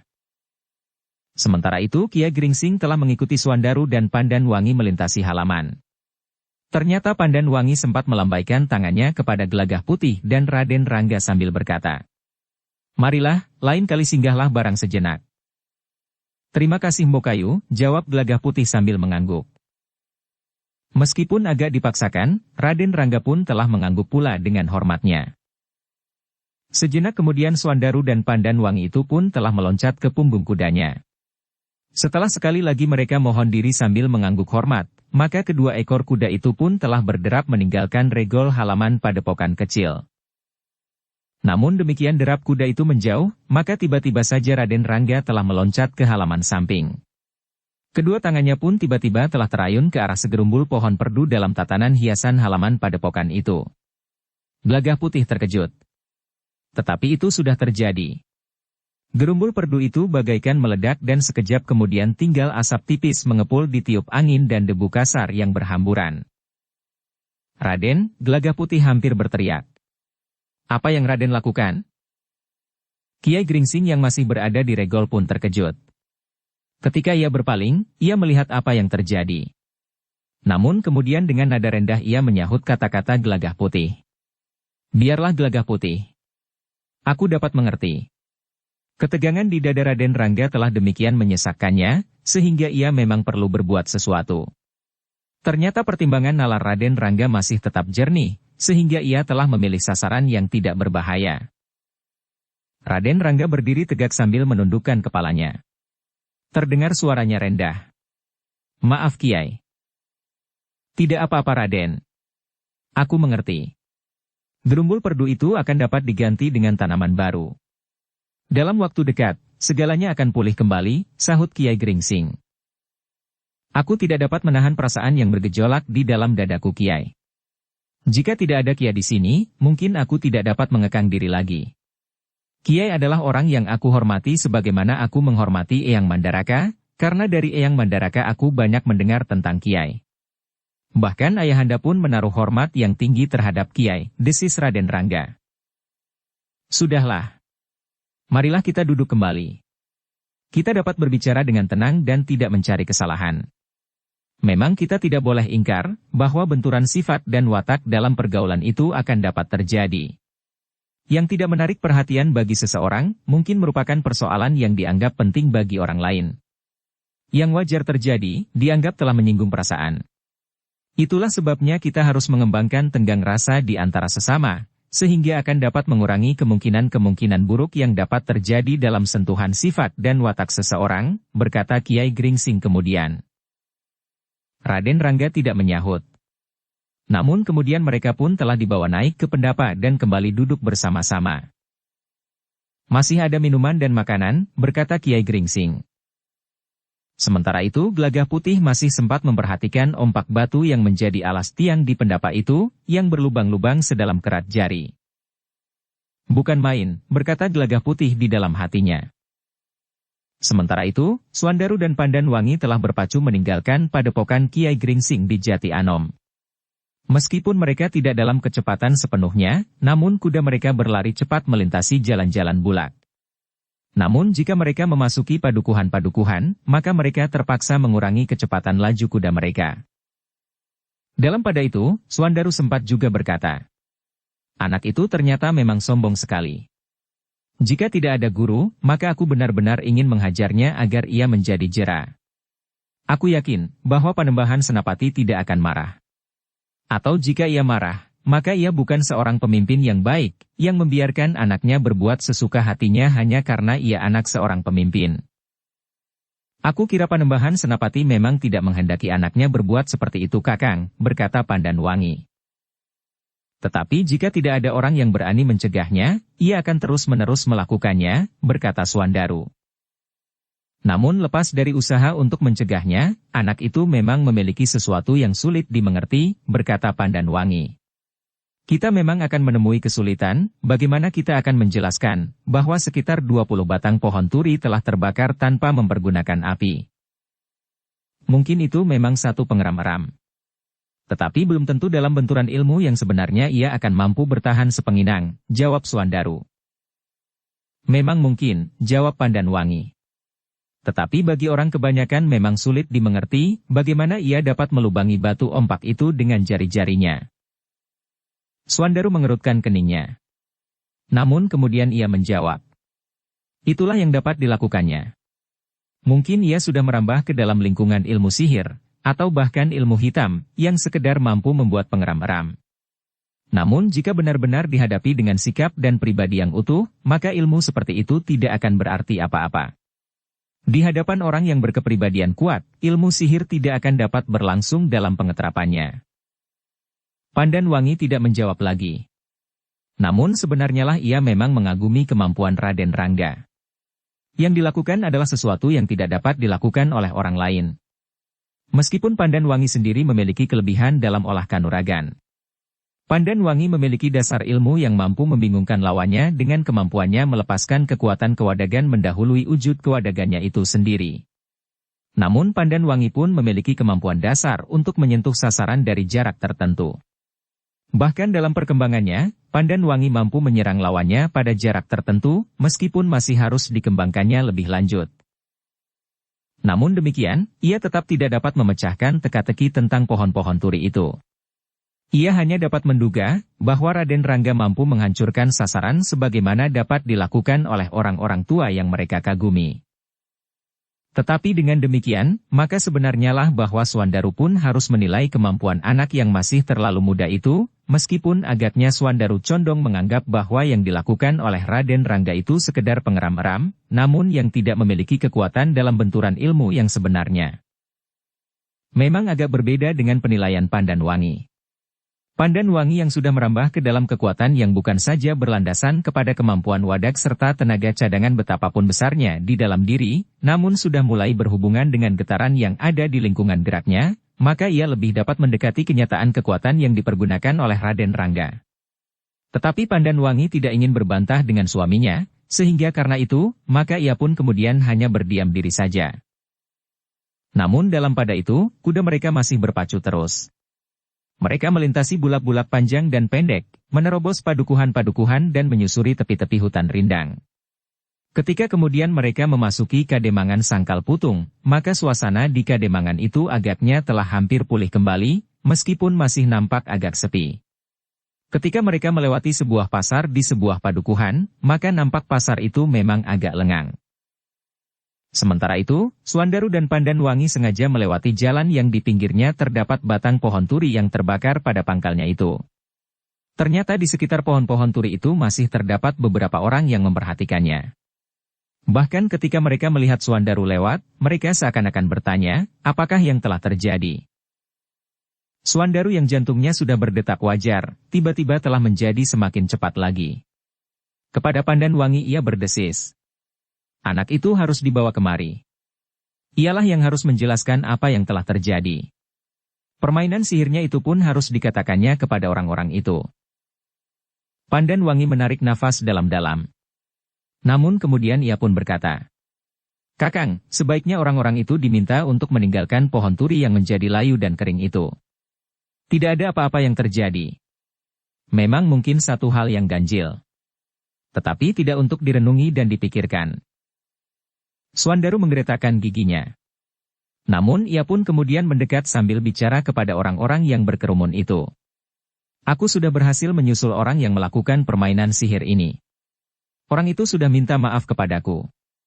Ia sudah berjanji untuk tidak mengulangi lagi permainan yang kotor ini. Orang itu memang mengira bahwa tidak ada orang yang berani menghalangi tingkah lakunya. Namun ternyata bahwa orang itu tidak lebih dari seorang pembual, yang hanya sekedar berbekal kemampuan sihir itu saja tanpa kemampuan untuk menyambung ilmu kanuragan. Orang-orang Sangkal Putung itu mengangguk-angguk. Mereka memang tidak bertanya sesuatu. Mereka memang percaya bahwa Swandaru telah berhasil menemukan orang itu dan memaksanya untuk minta maaf, karena orang-orang Sangkal Putung yakin akan kemampuan Swandaru. Namun demikian mereka tetap merasa heran tentang apa yang telah terjadi atas batang pohon-pohon turi, yang jumlahnya lebih dari 20 batang pohon itu. Dalam pada itu, selagi orang-orang Sangkal Putung itu masih termangu-mangu, maka Swandaru pun berkata, Sudahlah. Tinggalkan tempat ini. Tidak ada yang perlu mendapat perhatian berlebih-lebihan. Besok pohon-pohon turi yang layu dan kering itu akan ditebang dan diganti dengan pohon yang baru. Dengan demikian maka orang-orang Sangkal Putung itu pun kemudian telah meninggalkan tempat itu. Suandaru dan Pandanwangi masih berada di tempat itu beberapa saat lamanya. Baru kemudian mereka pun telah meninggalkan tempat itu pula, langsung menuju ke Padukuhan Induk.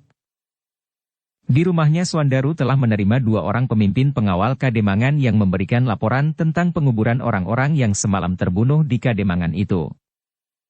Semuanya berjalan lancar. Tidak ada gangguan apapun juga, berkata salah seorang di antara kedua pemimpin pengawal itu. Syukurlah, berkata Suandaru, yang kemudian juga menceritakan bahwa ia telah berhasil menemui orang yang melakukan permainan ugal-ugalan pada batang pohon turi itu dan memaksanya untuk minta maaf. Sampaikan kepada para pengawal, berkata Suandaru. Mereka tidak usah gelisah. Demikian pula orang-orang lain. Yang melakukan itu sama sekali tidak ada hubungannya dengan keempat orang yang terbunuh itu.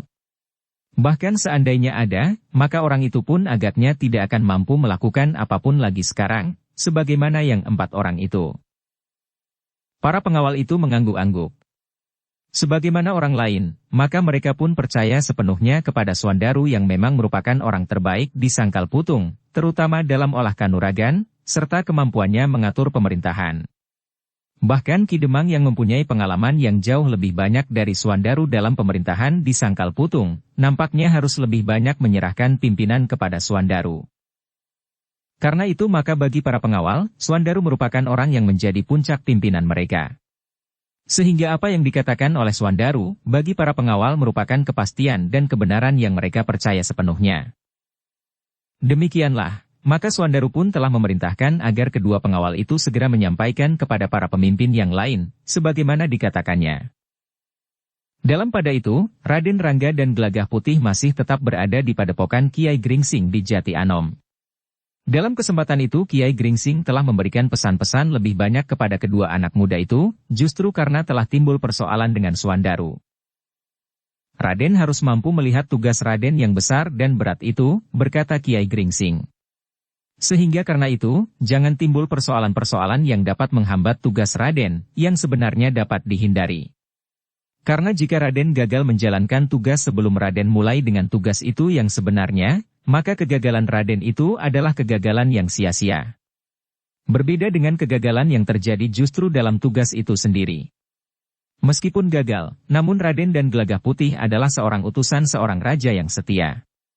Bahkan seorang pahlawan. Raden Rangga dan Gelagah Putih mengangguk-angguk. Dengan nada datar Raden Rangga berkata, "Aku mengerti Kiai. Aku akan mencoba untuk menghindari persoalan-persoalan yang tidak penting di sepanjang jalan." "Sebaiknya memang demikian Raden," berkata Kiai Gringsing. "Apalagi jalan ke timur itu memerlukan kesiapan jiwa yang tinggi. Banyak padepokan-padepokan dengan para penghuninya yang berilmu tinggi, namun tidak jelas sikap dan pendirian mereka. Bukan saja dalam menilai hidup sehari-hari, tetapi juga tentang sikap mereka terhadap Mataram. Mataram sebagai pusat pemerintahan yang masih baru memang harus mengatasi persoalan-persoalan yang timbul. Meskipun sebuah padepokan itu merupakan titik-titik kecil bagi pemerintahan Mataram, tetapi jika yang kecil-kecil itu banyak jumlahnya, maka hal ini tentu harus mendapat perhatian yang cukup besar." Raden Rangga mengangguk-angguk pula. Sambil berpaling ke arah Gelagah Putih ia berkata, "Gelagah Putih akan sering mengekang tingkah lakuku yang kadang-kadang meledak-ledak. Gelagah Putih banyak mengetahui tentang diriku, dan bahkan yang tidak aku ketahui sendiri telah diketahuinya." Kiai Gringsing mengerutkan keningnya. Dengan nada datar ia bertanya, "Apa maksud Raden?" Raden Rangga termangu-mangu sejenak. Namun kemudian katanya, "Gelagah Putih nampaknya berhasil mengenali diriku sedalam-dalamnya, sebagaimana sering dikatakannya kepadaku." Kiai Gringsing memandang Gelagah Putih sejenak. Namun ia pun kemudian berdesis, "Syukurlah jika masih ada yang dapat Raden percaya untuk sedikit mengekang tingkah laku Raden. Namun Raden pun setiap saat harus selalu ingat, bahwa orang itu memang mampu melakukannya." Raden Rangga menarik nafas dalam-dalam, sementara itu Kiai Gringsing masih sempat memberikan beberapa pesan yang lain. Namun dalam pada itu, pembicaraan mereka yang bergeser tiba-tiba telah menyinggung peristiwa yang terjadi di Kali Opak pada perjalanan Raden Rangga dan Gelagah Putih menuju ke timur. Kiai, berkata Gelagah Putih. Hal ini sebenarnya ingin kami tanyakan kelak jika kami telah kembali dari tugas kami. Tetapi karena kami sekarang akhirnya singgah juga di padepokan ini, maka sebelum kami berangkat, kami ingin menyampaikannya kepada Kiai. Tentang apa? Bertanya Kiai Gringsing. Gelagah Putihlah yang kemudian menceritakan apa yang pernah terjadi di Kali Opak, bahwa Gelagah Putih justru telah terlibat di dalam peristiwa yang hanya terjadi di dalam mimpi Raden Rangga. Kiai Gringsing mendengarkan cerita Gelagah Putih itu dengan seksama. Semakin lama ia menjadi semakin tertarik pada cerita itu.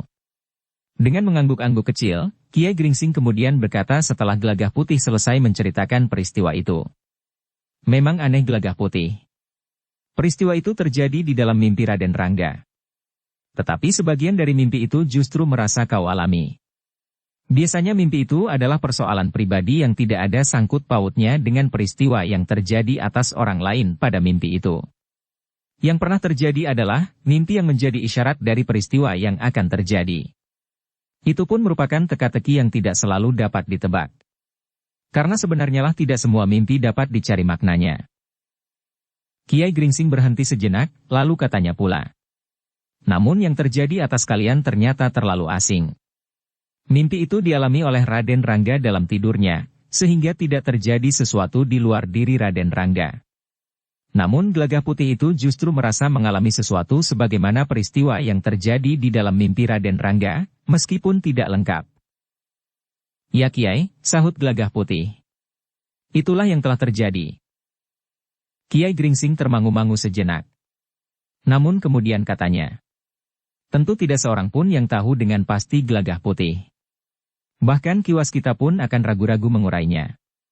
Kiwas kita yang memiliki pengetahuan menangkap isyarat bagi masa depan dan kemudian mencari arti itu pun tidak selalu dapat dilakukan dengan tepat. Demikian juga agaknya tentang peristiwa ini, seandainya kalian dapat bertemu dengan kiwas kita. Gelagah Putih mengangguk-angguk.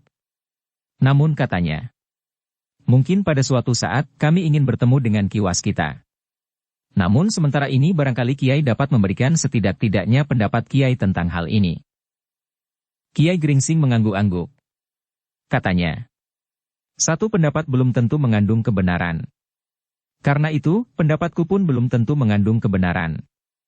Meskipun demikian, barangkali aku dapat menduga apa yang telah terjadi dengan kalian berdua. Raden Rangga menarik nafas dalam-dalam, sementara Gelagah Putih telah beringsut mendekat. Mereka ingin mendengar pendapat Kiai Gringsing tentang mimpi Raden Rangga yang aneh, yang justru terasa dialami oleh Gelagah Putih sebagai satu peristiwa, meskipun ternyata tidak terjadi apa-apa. Untuk sesaat Kiai Gringsing masih berdiam diri. Agaknya ia sedang merenungi peristiwa yang telah dialami Gelagah Putih itu. Baru kemudian katanya, Gelagah Putih, aku tidak ingin mencari arti dari mimpi Raden Rangga itu sendiri. Mungkin Raden Rangga sudah menceritakan persoalan yang berhubungan dengan mimpinya itu. Namun yang ingin aku katakan adalah dugaanku tentang hubunganmu dengan Raden Rangga. Justru karena kau merasa mengalami peristiwa yang terjadi hanya di dalam mimpi Raden Rangga saja. Gelagah Putih dan Raden Rangga menundukkan kepalanya. Sementara itu Kiai Gringsing berkata selanjutnya. Anak-anak muda. Menurut rabaanku, maka ternyata setelah bergaul sekian lama, berlatih bersama, meresapi ilmu bersama dan bahkan mengalami pengalaman bersama, maka pribadi kalian telah berbaur. Tanpa kalian sadari, maka kalian seakan-akan telah menyatu. Apa yang terjadi dan dialami oleh yang satu, maka yang lain pun akan ikut merasa mengalaminya, meskipun tidak wantah. Bahkan peristiwa dalam mimpi pun telah terbagi. Getaran pribadi Raden Rangga yang telah menggetarkan pribadi Gelagah Putih telah melukiskan peristiwa di dalam mimpi itu. Mudahnya, pribadi Gelagah Putih dan Raden Rangga mirip dengan dua lempeng perunggu yang sama tebalnya, sama manfaatnya. Sehingga jika yang satu bergetar maka yang lain pun akan ikut bergetar pula dengan sendirinya. Meskipun tidak menimbulkan bunyi yang sama kerasnya, tetapi sama nadanya. Tetapi tidak semua peristiwa kami alami bersama, Kiai. Kadang-kadang aku tidak mengerti apa yang dikehendaki oleh Raden Rangga, dan sebaliknya. Bahkan mimpi-mimpi yang lain pun tidak kami alami bersama, berkata Gelagah Putih. Sudah tentu Gelagah Putih, jawab Kiai Gringsing. Dua lempeng perunggu itu pun tidak selalu bergetar jika yang lain digetarkan. Hanya nada-nada yang tajam dan cukup keras sajalah yang mampu menggetarkan yang lain. Demikian pula kalian. Hanya yang terpenting sajalah yang dapat kalian alami bersama. Hal itu juga terpengaruh karena kalian merambah ke dalam perluasan ilmu yang sama, meskipun kalian mempunyai landasan yang berbeda. Pengaruh getar itu akan semakin terasa apabila masing-masing melakukan dengan sengaja. Gelagah Putih dan Raden Rangga mengangguk-angguk. Mereka tidak dapat mengerti seluruhnya apa yang dikatakan oleh Kiai Gringsing, tetapi mereka mampu mengerti apa yang dimaksudkan. Sehingga dengan demikian, serba sedikit mereka pun mengerti apa yang sebenarnya telah terjadi. Kalau aku boleh berterus terang, berkata Kiai Gringsing. Hal ini akan sangat menguntungkan Gelagah Putih. Sekali lagi aku katakan, bahwa dugaanku tidak harus benar. Kiai Gringsing itu pun berhenti sejenak. Sementara itu Raden Rangga bertanya. Kenapa menguntungkan Gelagah Putih Kiai? Apa yang bergetar pada pribadi Raden bergetar pula pada pribadi Gelagah Putih. Yang tidak disengaja itu pun telah terjadi. Yang disengaja pun akan dapat terjadi pula.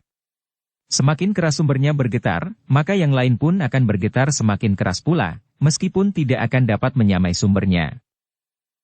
Apa yang didapat oleh pribadi yang lain, jika pribadi itu telah ikut pula bergetar, bertanya Gelagah Putih. Satu pengalaman, jawab Kiai Gringsing. Pengalaman adalah suatu yang mahal harganya. Gelagah Putih mengangguk-angguk. Demikian pula dengan Raden Rangga. Mereka mengerti bahwa dengan demikian mereka akan dapat membagi pengalaman jiwani mereka dalam keadaan tertentu. Namun seperti yang dikatakan oleh Kiai Gringsing, tentu tidak seluruhnya yang disebut itu tepat sebagaimana terjadi atas kedua pribadi anak-anak muda itu. Bahkan dengan nada rendah Gelagah Putih bertanya. Kiai, apakah dengan demikian berarti bahwa pribadi yang satu adalah sekedar bayangan dari pribadi yang lain? Tidak, jawab Kiai Gringsing. Masing-masing pribadi berdiri sendiri-sendiri. Namun ternyata bahwa pribadi yang berdiri sendiri-sendiri itu memiliki kemungkinan untuk saling mempengaruhi bila satu di antaranya bergetar.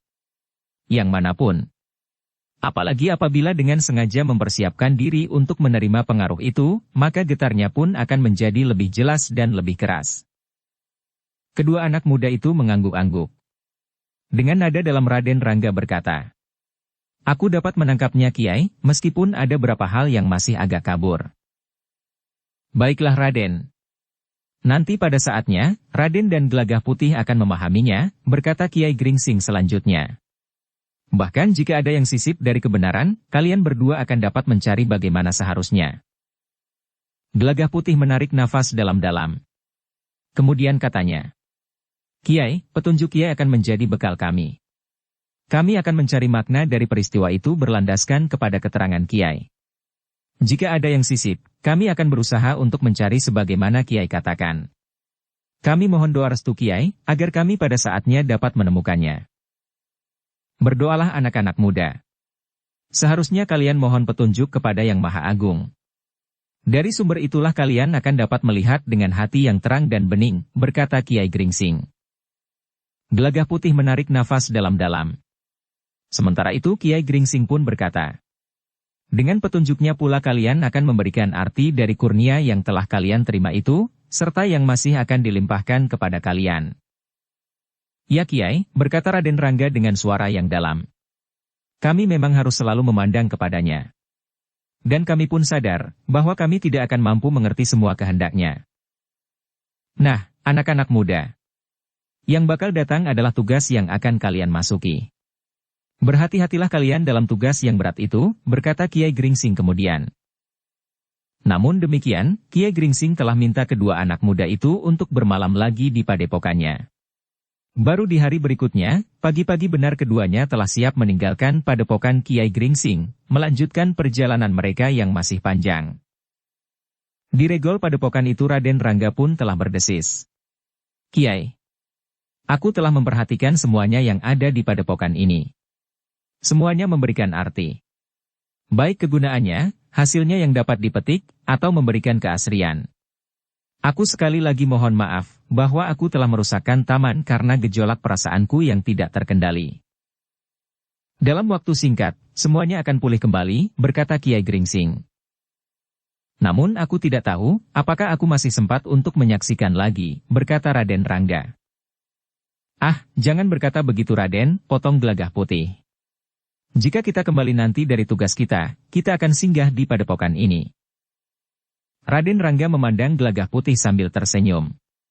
Meskipun ia tidak mengatakan sesuatu, tetapi Gelagah Putih merasa bahwa Raden Rangga mengerti kecemasan yang sebenarnya juga ada di dalam hati Gelagah Putih, karena semua isyarat yang pernah diterima Raden Rangga pernah dikatakannya kepada Gelagah Putih. Namun Gelagah Putih masih berkata pula, "Kita akan melakukan perjalanan sambil berdoa." "Kita memang dapat berusaha Gelagah Putih," berkata Raden Rangga. "Tetapi segalanya tergantung kepada Yang Maha Agung itu pula." Gelagah Putih menarik nafas dalam-dalam. Tetapi terdengar ia bergumam. Memang kehendaknya lah yang berlaku. Kiai Gringsing mengangguk-angguk kecil. Katanya, "Ternyata kalian benar-benar telah bersiap lahir dan batin. Berangkatlah. Apa yang terjadi memang akan terjadi. Hadapi semuanya dengan wajah tengadah, karena kalian memang sedang mengemban tugas." Raden Rangga memandang Kiai Gringsing dengan tatapan mata yang tajam, seolah-olah ingin melihat isi jantungnya. Sementara itu Kiai Gringsing berkata kepadanya, "Selamat jalan anak-anak muda." Kedua anak muda itu mengangguk hormat. Mereka pun kemudian meninggalkan padepokan itu dengan darah yang terasa menjadi semakin hangat. Beberapa saat kemudian, ketika mereka melintasi sawah yang digarap oleh para cantrik padepokan, mereka sempat minta diri pula kepada beberapa orang cantrik yang sedang bekerja di sawah. Ternyata bahwa para cantrik itu telah bekerja keras untuk memenuhi kebutuhan mereka. Namun kerja itu nampak pada hasil yang mereka peroleh. Sawah mereka nampak subur dan tanamannya pun tumbuh dengan segarnya. Bahkan di Pategalan, pohon buah-buahan memberikan buahnya yang lebat. Sementara tanaman palawija pun memberi hasil yang bahkan terlalu banyak. Demikianlah, maka akhirnya anak-anak muda itu pun telah keluar dari Jati Anom. Tanpa singgah di Rumah Untara dan di Banyu Asri lagi, anak-anak itu telah menuju ke timur, mengemban tugas dari Panembahan Senapati. Tugas yang akan membutuhkan waktu yang cukup lama. Tetapi Raden Rangga memang tidak tergesa-gesa. Sambil berjalan di Bulak Panjang, Raden Rangga itu berkata, "Kita mempunyai banyak kesempatan selama perjalanan." "Kesempatan apa Raden?" bertanya Gelagah Putih. "Bertukar pengalaman," sahut Raden Rangga. "Benar atau tidak benar yang dikatakan oleh Kiai Gringsing, maka aku memang merasa bahwa apa yang aku miliki akan dapat menjadi satu pengalaman bagimu. Aku pada saatnya tidak akan memerlukannya lagi." "Raden," potong Gelagah Putih. "Raden masih akan memerlukannya." Raden Rangga mengerutkan keningnya. Katanya, "Ya, aku masih akan memerlukannya.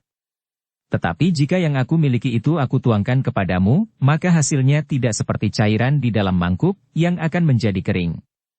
Berapapun banyaknya aku tuangkan, namun mangkuk itu sendiri tidak akan dapat menjadi kering."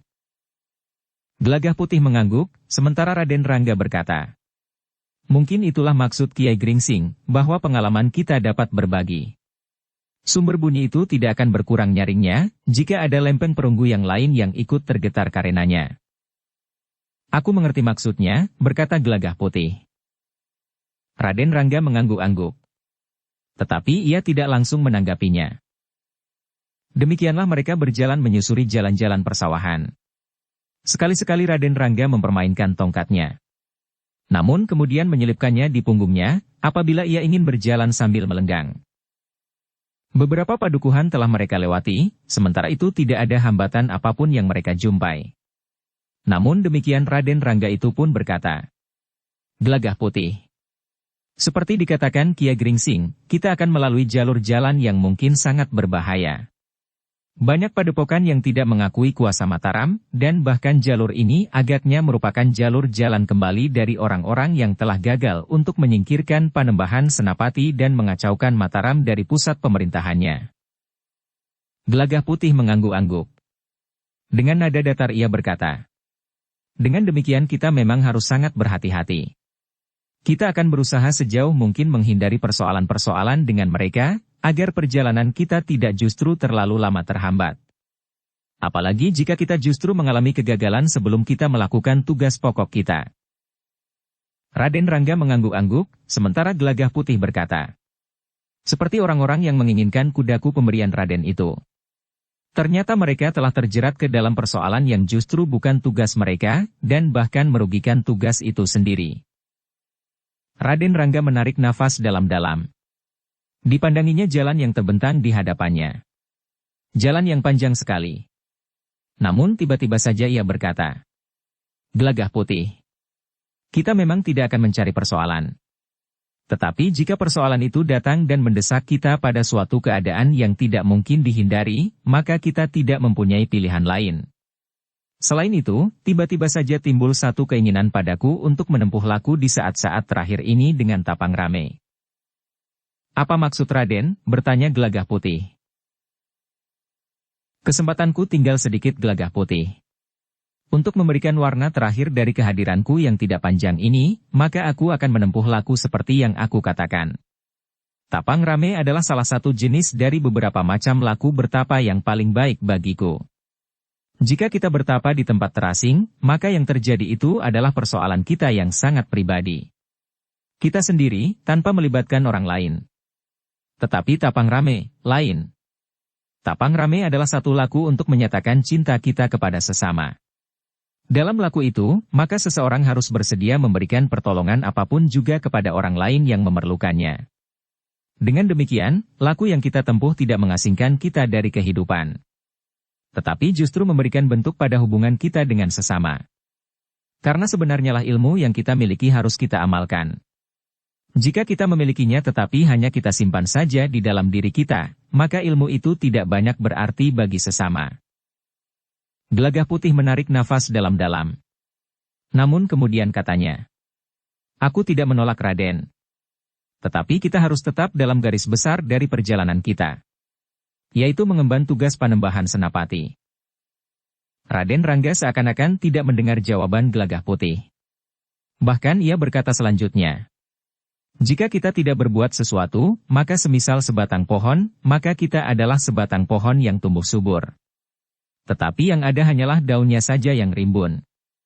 Tetapi pohon yang rimbun itu tidak berbuah sama sekali. Gelagah Putih tidak menjawab. Ia dapat mengerti maksud Raden Rangga yang merasa dirinya sudah mendekati batas akhir dari hidupnya.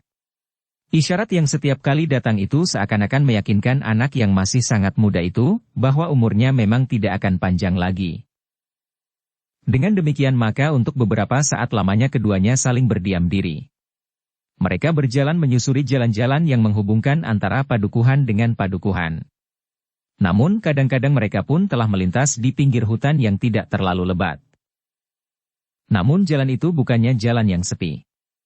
Beberapa orang melintas di jalan itu pula, karena hutan itu tidak lagi banyak dihuni oleh binatang buas. Hanya di bagian yang paling dalam dari hutan itu, masih merupakan hutan lebat yang pepat oleh tumbuh-tumbuhan liar dan binatang-binatang buas yang garang. Meskipun lambat, keduanya melangkah terus ke arah timur. Di sepanjang jalan mereka melihat kesibukan para petani di sawah.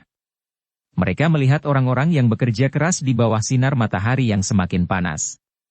Keringat mulai membasahi seluruh tubuh mereka, sehingga mereka yang sibuk mencangkul di sawah, punggungnya menjadi berkilau seperti cermin. Raden Rangga yang tiba-tiba saja mengangguk-angguk berkata, mereka telah memeras keringat. Namun meskipun aku berniat untuk membantu orang-orang yang memerlukan bantuanku, namun aku tidak akan mampu membantu mereka, karena yang mereka lakukan adalah kerja sehari-hari yang seakan-akan tanpa batas, dan dilakukan hampir setiap orang di padukuhan itu. Gelagah Putih mengangguk-angguk. Jika Raden Rangga berniat membantunya, maka ia tidak akan pernah sempat meninggalkan padukuhan itu dan melakukan tugas yang dibebankan kepada mereka berdua, karena pekerjaan itu akan berlanjut dan tidak akan terputus. Yang satu disambung dengan yang lain. Dari kotak sawah yang satu ke kotak sawah yang lain pula. Demikianlah mereka keduanya berjalan terus. Namun kemudian Raden Rangga itu berkata, Gelagah Putih, meskipun kita sudah bersepakat untuk tidak mengabaikan tugas kita, maka aku berniat untuk mengisi waktu di perjalanan kita dengan memanfaatkan kemungkinan seperti yang dikatakan oleh Kiai Gringsing. Maksud Raden, bertanya Gelagah Putih. Kita mempunyai banyak kesempatan Gelagah Putih. Selama perjalanan, kita jangan tenggelam dalam tugas ini tanpa berbuat sesuatu bagi diri kita sendiri, berkata Raden Rangga. Kita dapat membagi pengalaman. Seperti yang aku katakan, aku akan menuangkan ilmu yang ada padaku. Cobalah menangkap pengalaman itu dan kau pun akan memilikinya, dan mudah-mudahan bermanfaat bagimu. Gelagah Putih mengangguk kecil. Katanya, asal semuanya itu tidak akan mengganggu perjalanan kita, maka aku tidak berkeberatan Raden, meskipun yang Raden katakan itu akan banyak memberikan keuntungan kepadaku. Tentu tidak. Hanya pada waktu beristirahat atau di malam hari. Sementara itu, seperti juga aku katakan, yang aku tuangkan itu tidak akan dapat mengering karena sumbernya memang ada di dalam diriku. Gelagah Putih tidak menjawab. Tetapi ia mengerti sepenuhnya maksud Raden Rangga.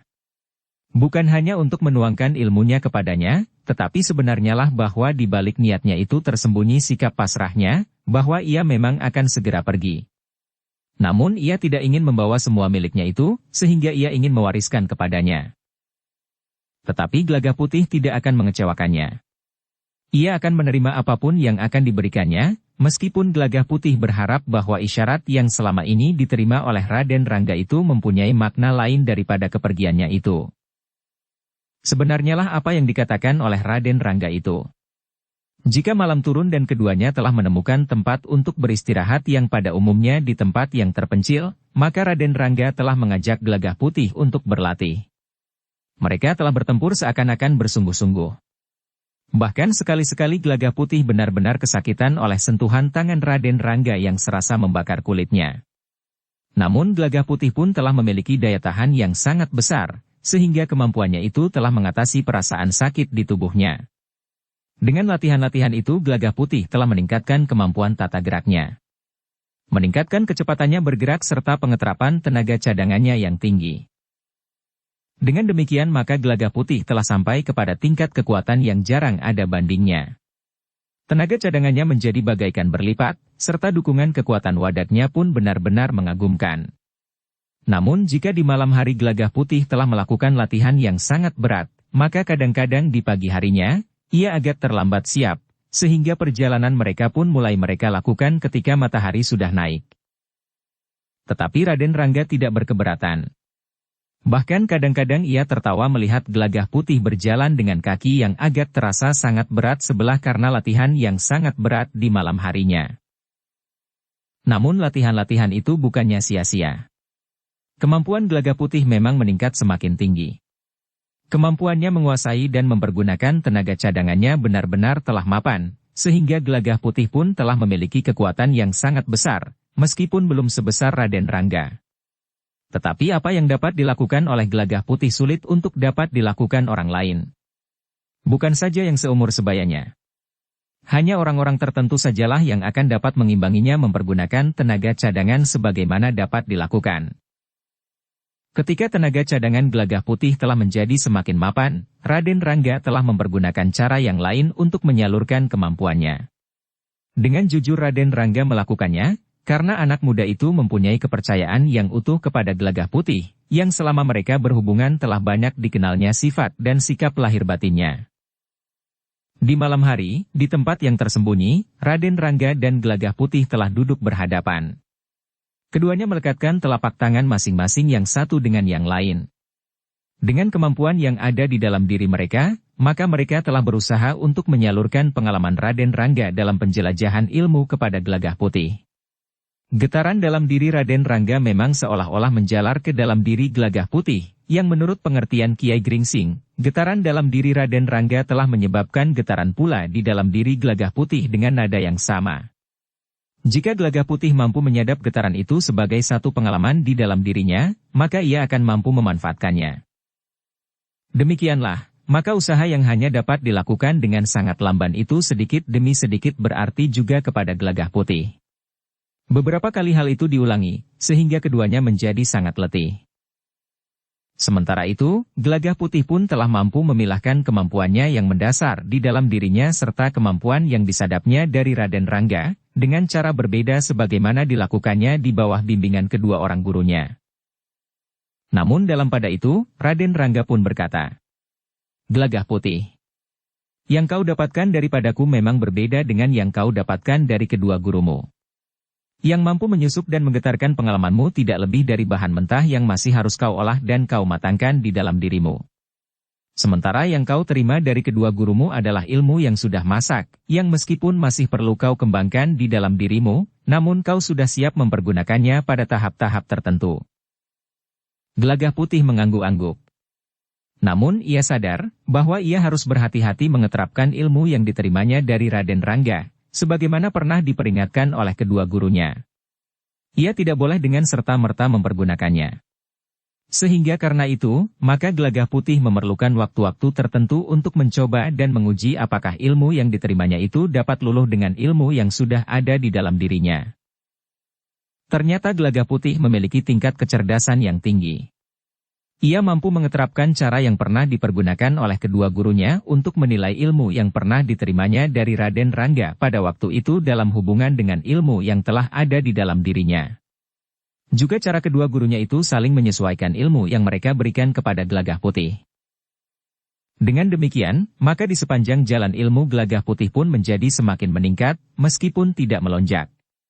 Namun betapapun tipisnya lembaran-lembaran yang disusun, akhirnya nampak juga tingkat-tingkat yang dicapai oleh Gelagah Putih selama dalam perjalanan yang ditempuhnya.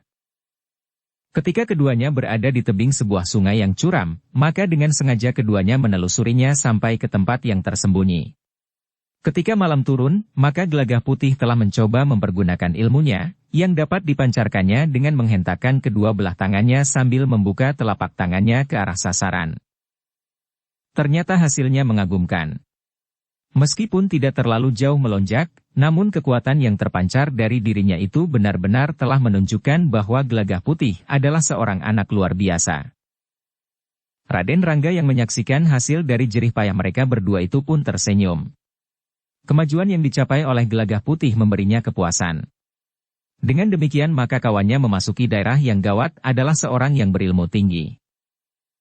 Namun kepuasan yang lain dari Raden Rangga adalah bahwa ilmunya tidak akan terbawa tanpa bekas jika saat itu benar-benar akan tiba. Seseorang akan tetap mengenangnya, karena di dalam diri orang itu tersimpan ilmu yang disadap daripadanya. Orang itu adalah Gelagah Putih. Demikianlah, dalam perjalanan berikutnya, kemampuan dan ilmu Gelagah Putih pun menjadi semakin bertambah-tambah. Sementara itu Raden Rangga benar-benar telah melakukan apa yang dikatakannya. Ia telah berusaha menolong orang-orang yang memerlukan pertolongan. Bukan saja karena persoalan-persoalan yang besar, tetapi juga dalam persoalan-persoalan yang kecil. Raden Rangga telah berlari-lari mengejar seekor lembu yang terlepas ketika seorang petani yang sudah agak tua menuntunnya untuk dipekerjakan di sawah. Orang tua itu dengan nafas terengah-engah berusaha untuk menangkap lembunya. Tetapi lembu itu justru semakin lama menjadi semakin jauh. Dengan kemampuannya yang melampaui orang kebanyakan, Raden Rangga berhasil menangkap lembu itu dan menyerahkannya kepada petani tua itu. "Terima kasih anak muda," berkata petani tua itu. Raden Rangga tertawa sambil menyahut. "Hati-hatilah kakek. Lembu jantan ini mampu berlari lebih cepat dari kemampuan berlari kakek, sehingga tanpa bantuan orang lain kakek akan mengalami kesulitan." "Ya, Yang Ger. Terima kasih," jawab kakek itu yang kemudian mempersilahkan Raden Rangga singgah. "Terima kasih kakek. Kami akan meneruskan perjalanan kami yang masih panjang," jawab Raden Rangga. Orang tua itu memandang kedua anak muda itu dengan kagum. Namun keduanya tidak bersedia untuk singgah. Demikianlah, maka yang dilakukan oleh Raden Rangga bahkan kadang-kadang terasa aneh. Dengan tangkas ia membawa kelenting naik tebing yang agak curam ketika ia melihat seorang perempuan tua memanjat tebing itu sambil membawa kelenting di lambungnya.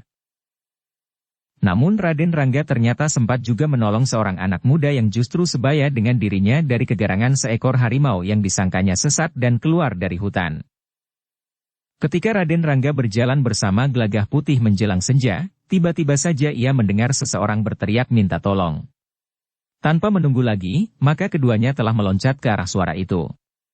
Ternyata seorang anak muda berdiri dengan tubuh gemetar, sementara seekor harimau berjalan selangkah demi selangkah mendekatinya.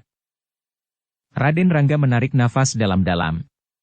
Katanya kepada Gelagah Putih, "Kau tenangkan anak itu. Aku akan menyelesaikan harimau itu." Gelagah Putih pun kemudian melangkah mendekati anak muda yang ketakutan itu, sementara Raden Rangga selangkah demi selangkah mendekati harimau yang agaknya merasa heran melihat kedatangan dua orang lagi mendekatinya. "Jangan takut," berkata Gelagah Putih. "Harimau itu akan segera diselesaikan." Anak muda itu masih gemetar. Tetapi bagaimana mungkin anak muda sebayanya itu akan dapat menyelesaikan seekor harimau yang garang? Meskipun demikian, kehadiran kedua orang itu membuat anak muda itu menjadi sedikit tenang. Apalagi melihat sikap Gelagah Putih dan Raden Rangga yang nampaknya menganggap harimau itu tidak lebih dari seekor kambing. "Kenapa kau berada di sini?" bertanya Gelagah Putih kepada anak muda itu. Ketakutan yang sangat yang mencengkam jantungnya, membuat anak muda itu tidak segera dapat menjawab pertanyaan Gelagah Putih. Namun Gelagah Putih tidak memaksanya berbicara. Dengan lembut ia berkata, "Marilah, duduklah di sini." Anak muda itu tidak mengerti apa yang harus dilakukannya. Sementara seekor harimau dengan garang mengancam seseorang, apakah mereka akan dapat duduk dengan tenang? Bahkan kadang-kadang terbersit niatnya untuk melarikan diri. Namun masih juga timbul keraguan-raguannya. Jika orang lain yang sebaya dengan dirinya datang untuk menolongnya, apakah ia akan melarikan diri begitu saja? Kecemasan nampak membayang di wajahnya ketika ia melihat harimau itu mulai mengalihkan perhatiannya kepada Raden Rangga. Bahkan kemudian harimau itu telah mengikutinya ketika Raden Rangga bergeser ke padang perdu. "Jangan cemaskan anak itu," berkata Gelagah Putih. "Ia akan menyelesaikan harimau itu atau mengusirnya masuk ke dalam hutan." Anak muda itu masih belum berkata sepatah kata pun. Mulutnya masih saja bagaikan tersumbat oleh ketakutan yang mencengkam jantungnya. Namun melihat sikap Gelagah Putih yang seakan-akan tidak menghiraukan sekali kawannya yang berhadapan dengan harimau yang mulai menggeram itu, maka anak muda itu pun menjadi semakin tenang pula. "Ia akan berbuat sebaik-baiknya untuk melindungi dirinya sendiri," berkata Gelagah Putih. Namun kemudian ia bertanya pula, "Kenapa kau berada di sini?" Anak muda itu menarik nafas dalam-dalam, seakan-akan ingin menghirup udara sebanyak-banyaknya untuk mengendapkan kegelisahannya. Namun ia masih belum menjawab. Sementara itu, Raden Rangga masih berhadapan dengan harimau yang mulai menggeram. Namun ia sama sekali tidak nampak gelisah, apalagi gentar. Anak muda yang ketakutan itu, ketika melihat harimau itu mulai merunduk tiba-tiba saja berdesah. Wajahnya nampak semakin tegang. Matanya bagaikan tak berkedip dan kemudian dengan gagap ia berkata, "Harimau itu?" Tetapi Gelagah Putih masih tetap tenang. Ditepuknya bahu anak muda itu sambil berkata, "Jangan gelisah. Tenang sajalah. Harimau itu akan menjadi jinak seperti seekor kucing." "Bagaimana mungkin?" desis anak muda itu. Sementara itu ia melihat harimau itu sama sekali tidak menjadi jinak. Dalam keremangan senja ia melihat harimau itu merunduk sambil mengaum. Tetapi Gelagah Putih justru berkata, "Kita menonton satu permainan yang menarik." Anak muda itu tidak tahu apa yang sebenarnya dilihat dan didengar dari mulut Gelagah Putih. Satu penglihatan yang mengerikan, namun didengarnya nada yang tenang dan sama sekali tidak mengandung kegelisahan. Sehingga dengan demikian, apa yang ditangkap oleh matanya berlawanan dengan apa yang didengarnya oleh telinganya. Namun dalam pada itu, Raden Rangga telah bersiap menghadapi segala kemungkinan. Dengan serta-merta ia telah menarik tongkat yang terselip di punggungnya. Demikian harimau itu meloncat menerkamnya, maka Raden Rangga telah melenting menghindar. Kemudian diayunkannya tongkatnya dan dipukulnya harimau itu pada punggungnya. Terdengar harimau itu mengaum keras sekali. Kemudian meloncat dan jatuh berguling-guling. Seolah-olah harimau itu menjadi kesakitan yang parah, sejenak kemudian harimau itu berhasil bangkit. Namun nampaknya menjadi ragu-ragu.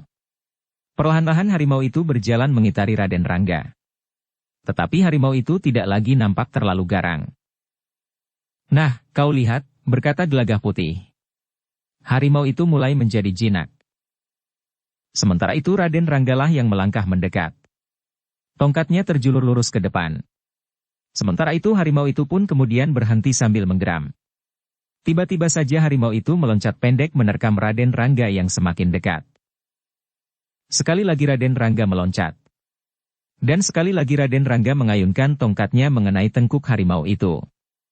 Anak muda yang berada di sisi Gelagah Putih terkejut. Harimau itu melonjak sambil meraung kesakitan. Kemudian jatuh berguling-guling. Baru sesaat kemudian harimau itu pun berhasil bangkit meskipun terhuyung-huyung, namun dengan ketakutan harimau itu berlari masuk ke dalam hutan. Anak itu terkenal sebagai seorang pembunuh harimau, desis Gelagah Putih. Tetapi aku yakin bahwa ia tidak lagi ingin membunuh. Anak muda yang ketakutan itu masih gemetar. Tetapi ia melihat anak muda yang membawa tongkat itu kemudian melangkah mendekatinya. Nah, kau percaya bahwa harimau itu akan menjadi jinak seperti kucing? Bertanya Gelagah Putih. Anak muda itu tidak menjawab. Sementara itu Raden Rangga pun melangkah semakin dekat. Sambil tersenyum ia berkata kepada Gelagah Putih. Aku berhasil menahan diri untuk tidak membunuhnya. Aku sudah mengira, berkata Gelagah Putih. Raden sudah mampu berbuat demikian. Raden Rangga tertawa. Namun kemudian ia pun bertanya kepada anak muda itu. Kenapa kau berada di sini menjelang senja? Anak itu termangu-mangu. Namun kemudian katanya. Bukan niatku sendiri. Lalu siapa yang membawamu kemari? Bertanya Raden Rangga. Aku kemari bersama paman untuk mencari daun turi ungu, jawab anak itu. Untuk apa? Bertanya Gelagah Putih. Untuk obat. Ayahku sedang sakit keras, jawab anak muda itu. Siapa ayahmu? Bertanya Raden Rangga. Demang Sempulur. Kelompok padukuhan di sebelah timur dari hutan ini, berkata anak muda itu. Lalu di mana pamanmu sekarang? Raden Rangga menjadi cemas. Ternyata hutan ini masih dihuni binatang buas. Paman pergi bersama 2 orang pengawal Kademangan, jawab anak muda itu. Kenapa kau tinggal sendiri di sini? Bertanya Gelagah Putih kemudian. Paman minta aku tinggal di sini. Sangat berbahaya untuk memasuki hutan itu, jawab anak muda itu. Tetapi ternyata di sini pun cukup berbahaya. Hampir saja kau diterkam harimau itu, berkata Gelagah Putih. Ya. Dan aku pun mencemaskan nasib paman dan kedua pengawal itu. Aku sudah terlalu lama menunggu di sini. Sejak matahari mulai turun sehingga menjelang senja. Bahkan kini langit menjadi semakin suram, berkata anak muda itu. Apakah kita akan mencarinya? Bertanya Raden Rangga. Kemana? Bertanya anak itu. Ke dalam hutan, jawab Raden Rangga. Anak muda itu termangu-mangu. Ia sudah melihat bagaimana anak muda itu berhasil mengusir seekor harimau. Ia pun menduga bahwa yang seorang lagi akan mampu pula berbuat demikian. Tetapi ia kemudian menjawab. Aku takut. Hari sudah menjadi malam. Tidak apa-apa. Sebentar saja. Jika kita tidak menemukannya maka kita akan segera kembali, berkata Raden Rangga. Wajah anak muda itu menjadi pucat. Namun sambil mengayunkan tongkatnya Raden Rangga berkata. Tongkatku adalah tongkat penjinak binatang buas dan sekaligus binatang apa saja, termasuk binatang melata. Anak muda itu masih saja ragu-ragu. Harimau baginya adalah seekor binatang yang menakutkan. Nyawanya memang sudah berada di ujung rambut. Namun anak-anak muda yang sebayanya itu nampaknya menganggap harimau dan binatang-binatang buas itu sebagai mainan saja. Mereka sama sekali tidak menjadi takut dan bahkan ketika malam sudah turun, anak-anak muda itu masih akan memasuki hutan tanpa rasa takut. Sebelum anak itu menjawab, Gelagah Putih berkata, Aku akan pergi bersamanya. Jika kau ingin berada di sini, silahkan. Tidak. Jangan tinggalkan aku, minta anak muda itu. Lalu bagaimana? Bertanya Gelagah Putih. Aku ikut bersama kalian, berkata anak muda itu. Demikianlah, maka mereka bertiga pun kemudian memasuki hutan yang sebenarnya tidak terlalu lebat. Namun meskipun demikian mereka harus menyibak gerumbul-gerumbul liar dan bahkan kadang-kadang berduri. Anak muda yang ketakutan itu tidak mau melepaskan pegangannya pada lengan Gelagah Putih. Bahkan semakin lama terasa tangannya itu menjadi semakin gemetar. Aku takut, desisnya. Gelagah Putih tidak menyahut. Namun kemudian langkahnya justru tertegun ketika Raden Rangga memberinya isyarat untuk berhenti. Bersambung ke bab 313. Dukung kami dengan subscribe, follow, like, komen dan share. Terima kasih.